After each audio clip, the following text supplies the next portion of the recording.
Hi hello ನಮಸ್ತೆ ಸ್ನೇಹಿತರೆ. Target coaching centre Vijayapura YouTube ತರಗತಿಗೆ ಸ್ವಾಗತ ಸುಸ್ವಾಗತ ಸ್ನೇಹಿತರೆ. ತಮಗೆಲ್ಲರಿಗೂ ಗೊತ್ತಿರ್ಬೋದು, ಬರುವ ಮಾರ್ಚ್ 1ನೇ ತಾರೀಕಿಗೆ ಹೊಸ ಬ್ಯಾಚ್ ಸ್ಟಾರ್ಟ್ ಆಗ್ತಾ ಇದೆ.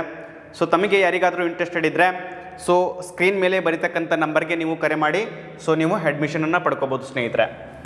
9900667411 ಈ ನಂಬರ್ಗೆ ಕರೆ ಮಾಡೋದ್ರ ಮೂಲಕ ನೀವೇನು ಮಾಡ್ಬೋದು ಸ್ನೇಹಿತರೆ, ನೀವು ಹೆಚ್ಚಿನ ಮಾಹಿತಿಯನ್ನು ಪಡ್ಕೋಬೋದು. ಈಗಾಗಲೇ ಏನು ಮಾಡಿದ್ದಾವೆ, ಅಡ್ಮಿಷನ್ ಸ್ಟಾರ್ಟ್ ಆಗಿದ್ದಾವೆ.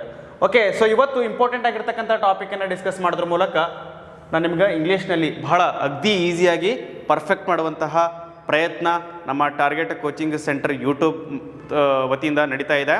ಇದರ ಯುಟಿಲೈಸು ಎಲ್ಲ ಸ್ಪರ್ಧಾರ್ಥಿಗಳಿಗೂ ಕೂಡ ನೀವು ಈ ಒಂದು ಕ್ಲಾಸ್ನ ಲಿಂಕನ್ನು ಶೇರ್ ಮಾಡೋದ್ರ ಮೂಲಕ ತಾವು ಕೂಡ ಅವರ ಸಕ್ಸಸ್ಗೆ ನೀವು ಕೂಡ ಒಂದು ಸಹಾಯಕ ಸ್ಥಾನದಲ್ಲಿ ತಾವು ಇರಬೇಕಂತ ಒಂದು ಮಾತನ್ನು ಹೇಳ್ತಾ, ಎಷ್ಟು ಗೊತ್ತಿರಲಿ ಸ್ನೇಹಿತರೆ, ನಾನು ನಿಮಗೆ ಪ್ರತಿದಿನ ಹೇಳ್ತಾ ಇರ್ತೀನಿ, ಇಂಗ್ಲೀಷ್ ಅನ್ನೋ ಸಬ್ಜೆಕ್ಟು ಕಾಂಪಿಟೇಟಿವ್ ಎಕ್ಸಾಮ್ಸಲ್ಲಿ ಎಷ್ಟು ಇಂಪಾರ್ಟೆನ್ಸನ್ನು ಪಡೆದಿದೆ ಅಂತ ಅನ್ನೋದನ್ನು ನೀವು ಅರ್ಥ ಮಾಡ್ಕೋಬೇಕಾಗತ್ತೆ ಸ್ನೇಹಿತರೆ. ಗೊತ್ತಿರಲಿ ನಿಮಗೆ, ಯಾವುದೇ ಒಂದು ಪ್ರಶ್ನೆ ಪತ್ರಿಕೆಯಲ್ಲಿ ಇಂಗ್ಲೀಷ್ನಲ್ಲಿ 35 ಕ್ವಶನ್ಸ್ ಫಿಕ್ಸ್ ಇದ್ದೇ ಇರುತ್ತೆ, 35 ಕ್ವಶನ್ ಮಾರ್ಕ್ಸ್ ಇದ್ದೇ ಇರುತ್ತೆ. ಕಂಪ್ಯೂಟ್ರ್ ಕೂಡ 30, ಕನ್ನಡ ಕೂಡ ಎಷ್ಟೋ, ಕನ್ನಡ ಕೂಡ 35, ಟೋಟಲ್ ಎಷ್ಟಾಯಿತು 100. ನೋಡ್ರಿ, ನಾನು ಪ್ರತಿದಿನ ಹೇಳ್ತಾ ಇದ್ದೀನಿ, ನಮ್ಮ ಟಾರ್ಗೆಟ್ ಏನು, ಕಮ್ಯುನಿಕೇಷನ್ ಪೇಪರ್ ಅಂದರೆ ಪೇಪರ್ 2ನಲ್ಲಿ 100 ಕ್ವಶನ್ಸ್ಗಳಿಗೆ 85 ಮಾಡಿದರೆ ನಾನು GK ಪೇಪರಲ್ಲಿ ಅವರೇಜಲ್ಲೂ ಪಾಸ್ ಆದರೂ ಕೂಡ ಇಟ್ ಮೀನ್ಸ್ 50 ಮಾರ್ಕ್ಸ್ ತಗೊಂಡ್ರು ಕೂಡ ನೋ ಪ್ರಾಬ್ಲಮ್ ಸ್ನೇಹಿತರೆ. ಟೋಟಲ್ 135 ಆಗುತ್ತೆ. ಇದರ ನಿಮಗೆ ಡಿಸ್ಟ್ರಿಕ್ಗೆ ಟಾಪ್ 10ನಲ್ಲಿ ಇರ್ತಕ್ಕಂಥ ಚಾನ್ಸಸ್ ಜಾಸ್ತಿ ಇರುತ್ತೆ. ಲಿಮಿಟೆಡ್ ಸಬ್ಜೆಕ್ಟ್ ಇರೋದ್ರಿಂದ ಪೇಪರ್ 2ನ ನೀಟಾಗಿ ಓದ್ಕೊಂಬಿಡಿ ಅಂತ. ಅದು ಆ ಒಂದು ಉದ್ದೇಶದಿಂದಾಗಿ ನಾವು target coaching centre Vijayapura YouTube ಚಾನಲ್ನಲ್ಲಿ ನಿಮಗೆ ಥಿಯರಿ ಕ್ಲಾಸ್ ಅಂದರೆ ಅಧ್ಯಾಯವಾರು ತರಗತಿಗಳನ್ನು ನೀಟಾಗಿ ಹೇಳುವಂಥ ಪ್ರಯತ್ನ ಮಾಡ್ತಾ ಇದ್ದೀವಿ. ಇದರ ಉಪಯೋಗ ಪಡ್ಕೊಳ್ತಾ ಇದ್ದೀರಾ ಅಂತ ನಾವು ಆಶಾಭಾವನೆಯೊಂದಿಗೆ ಇವತ್ತಿನ ಮುಂದುವರೆದ ಭಾಗವನ್ನು ಡಿಸ್ಕಸ್ ಮಾಡ್ತಾ ಹೋಗ್ತೀನಿ ಸ್ನೇಹಿತರೆ. ಓಕೆ, ಇವತ್ತು ಪಾರ್ಟ್ಸ್ ಆಫ್ ಸ್ಪೀಚ್ ಅಂದರೆ ಏನು ಸರ್? ಹಾಗಾದರೆ ಒಂದು ವಾಕ್ಯ ಇರುತ್ತೆ, ಆ ವಾಕ್ಯದಲ್ಲಿ ಆ ವಸ್ತು ಅಥವಾ ಆ ಪದಗಳ ಸ್ಥಾನ ಏನು ಅನ್ನೋದೇ parts of speech. For example, ನಿಮಗೆಲ್ಲ ಗೊತ್ತಿರ್ಬೋದು ಸ್ನೇಹಿತರೆ, ಈಗ ಒಂದು ವಾಕ್ಯ ಇರುತ್ತೆ, ಆ ವಾಕ್ಯದಲ್ಲಿ ನಾನು ನಿಮಗೆ ಒಂದು ವಾಕ್ಯ ಬರಿತೀನಿ. ಒನ್ಸ್ ಅಗೇನ್ ನೋಡ್ರಿ, ನಾನು ಒಂದು ವಾಕ್ಯ ಬರಿತೀನಿ. He is a teacher. He is a teacher. ನೋಡ್ರಿ, ಇದೊಂದು ವಾಕ್ಯ ಇದೆ, ಹೌದಾ? ಇದೊಂದೇನಿದೆ, ಇಟ್ ಈಸ್ ಅ ಸೆಂಟೆನ್ಸ್. ಇದರಲ್ಲಿ ಹಿ ಅನ್ನೋದೇನು, ಈಸ್ ಅನ್ನೋದೇನು, ಟೀಚರ್ ಅನ್ನೋದೇನು? ಈ ಥರ ಪ್ರಶ್ನೆ ಕೇಳ್ತಾರೆ. ಈ ಥರ ಬ್ರಾಕೆಟ್ ಕೊಟ್ಟಿರ್ತಾರೆ, ಈ ಹಿ ಅನ್ನೋದು ಏನು ಅಂತನ್ನೋದನ್ನು ನೀವು ಐಡೆಂಟಿಫೈ ಮಾಡ್ರಿ ಅಂಥೇಳಿ. Choose the noun in this sentence ಅಂತ ಹೇಳಿ ಪ್ರಶ್ನೆ ಕೇಳ್ತಾರೆ. ಆಪ್ಷನ್ಸ್ ಕೊಟ್ಟಿರ್ತಾರ. Option 1 noun, option 2 pronoun, options 3 verb, options 4 adverb. Okay, ಈ ತರಹ. ಹಿ ಅನ್ನೋದೇನು ಅಂತ ಅನ್ನೋದು ಪ್ರಶ್ನೆ ಕೇಳ್ತಾರೆ. ಹಿ ಅನ್ನೋದೇನು ನೋಡ್ರಿ, ಹಿ ಅನ್ನೋದೇನಾಗುತ್ತೆ ಅಂತ ಕೇಳಿದ್ರೆ, ಹಿ ಅನ್ನೋದೇನು ಅಂತ ಅನ್ನೋದು ನೀವು ಚೂಸ್ ಮಾಡಿರಿ. ಹಿ ಅನ್ನೋದು ಪ್ರನೌನ್ ಆಗುತ್ತೆ. ನಾಮಪದದ ಬದಲಾಗಿ ಪ್ರನೌನ್ ಬಳಸ್ತೀವಿ. ಈ ಥರ ಪ್ರಶ್ನೆ ಕೇಳ್ತಾರೆ ಪಾರ್ಟ್ಸ್ ಆಫ್ ಸ್ಪೀಚ್ ಮೇಲೆ. ಅಂದರೆ ಒಂದು ವಾಕ್ಯದಲ್ಲಿ ಆ ವಸ್ತು ಏನಿದೆ ಅಂತ ಅನ್ನೋದನ್ನು ಹೇಳ್ರಿ ಅಂತ ಅನ್ನೋದು ಈ ಥರ ಪ್ರಶ್ನೆ ಕೇಳ್ತಾರೆ. ಇದನ್ನು ನೀಟಾಗಿ ಥಿಯರಿ ರೂಪದಲ್ಲಿ ನೀವು ಸೇರಿ ಕಲಿಯುವಂಥ ಪ್ರಯತ್ನ ಮಾಡೋಣ ಸ್ನೇಹಿತರೆ. ಓಕೆ ಸರ್, ಹಾಗಾದರೆ ಪಾರ್ಟ್ಸ್ ಆಫ್ ಸ್ಪೀಚಲ್ಲಿ ಎಷ್ಟು ಭಾಗವಾಗಿ ಡಿವೈಡ್ ಮಾಡಿದ್ದೀವಿ ಹೇಳ್ರಿ? ಓಕೆ, ಪಾರ್ಟ್ಸ್ ಆಫ್ ಸ್ಪೀಚಲ್ಲಿ ನಾವು ಪ್ರಮುಖವಾಗಿ ಎಷ್ಟು ಭಾಗವಾಗಿ ಡಿವೈಡ್ ಮಾಡಿದ್ದೀವಿ ನೋಡ್ರಿ ಸ್ನೇಹಿತರೆ. ವೆರಿ ಇಂಪಾರ್ಟೆಂಟ್ ಆಗಿರ್ತಕ್ಕಂಥದ್ದು 8 ಭಾಗವಾಗಿ ಡಿವೈಡ್ ಮಾಡಿದ್ದೀವಿ. ಪಾರ್ಟ್ಸ್ ಆಫ್ ಸ್ಪೀಚಲ್ಲಿ ನಾವು ಪ್ರಮುಖವಾಗಿ 8 ಭಾಗವಾಗಿ ಡಿವೈಡ್ ಮಾಡಿದ್ದೀವಿ. ಸರ್ ಸರಿ, ಹಾಗಾದರೆ ಸರ್ ಅವು ಯಾವ್ಯಾವು ಅಂತ ಅನ್ನೋದು ಪ್ರಶ್ನೆ ಆಗುತ್ತೆ ಸ್ನೇಹಿತರೆ. ಯಾವ್ಯಾವ ಸರ್ ನೋಡ್ರಿ, ಮೊದಲನೇದಾಗಿ ಬರುತ್ತೆ very important that is noun ಅಂತ ಹೇಳಿ ಕರಿತೀವಿ, noun. Next second one pronoun. Okay, next third one verb. Third one ಏನೋ verb. Next fourth one adverb, okay adverb. Fifth one adjective,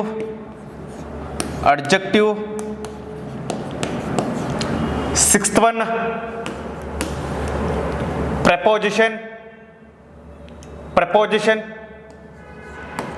preposition.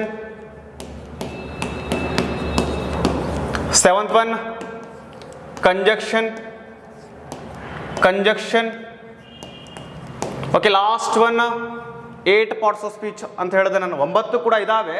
ಆ 9ನೇದು ಯಾವುದು, ಬಟ್ ಪ್ರಸ್ತುತ ಅದು ಸಪ್ರೇಟ್ ಆಗಿ ಕಲಿತಾ ಇದೀವಿ ಸ್ನೇಹಿತರೆ. 9 ಅಂತ ಹೇಳ್ತಾರೆ ಬಹುತೇಕ ಜನರು, ಬಟ್ ಆ್ಯಕ್ಚುಲಿ 8 ಅಂತಲೇ ಹೇಳ್ಬೇಕು.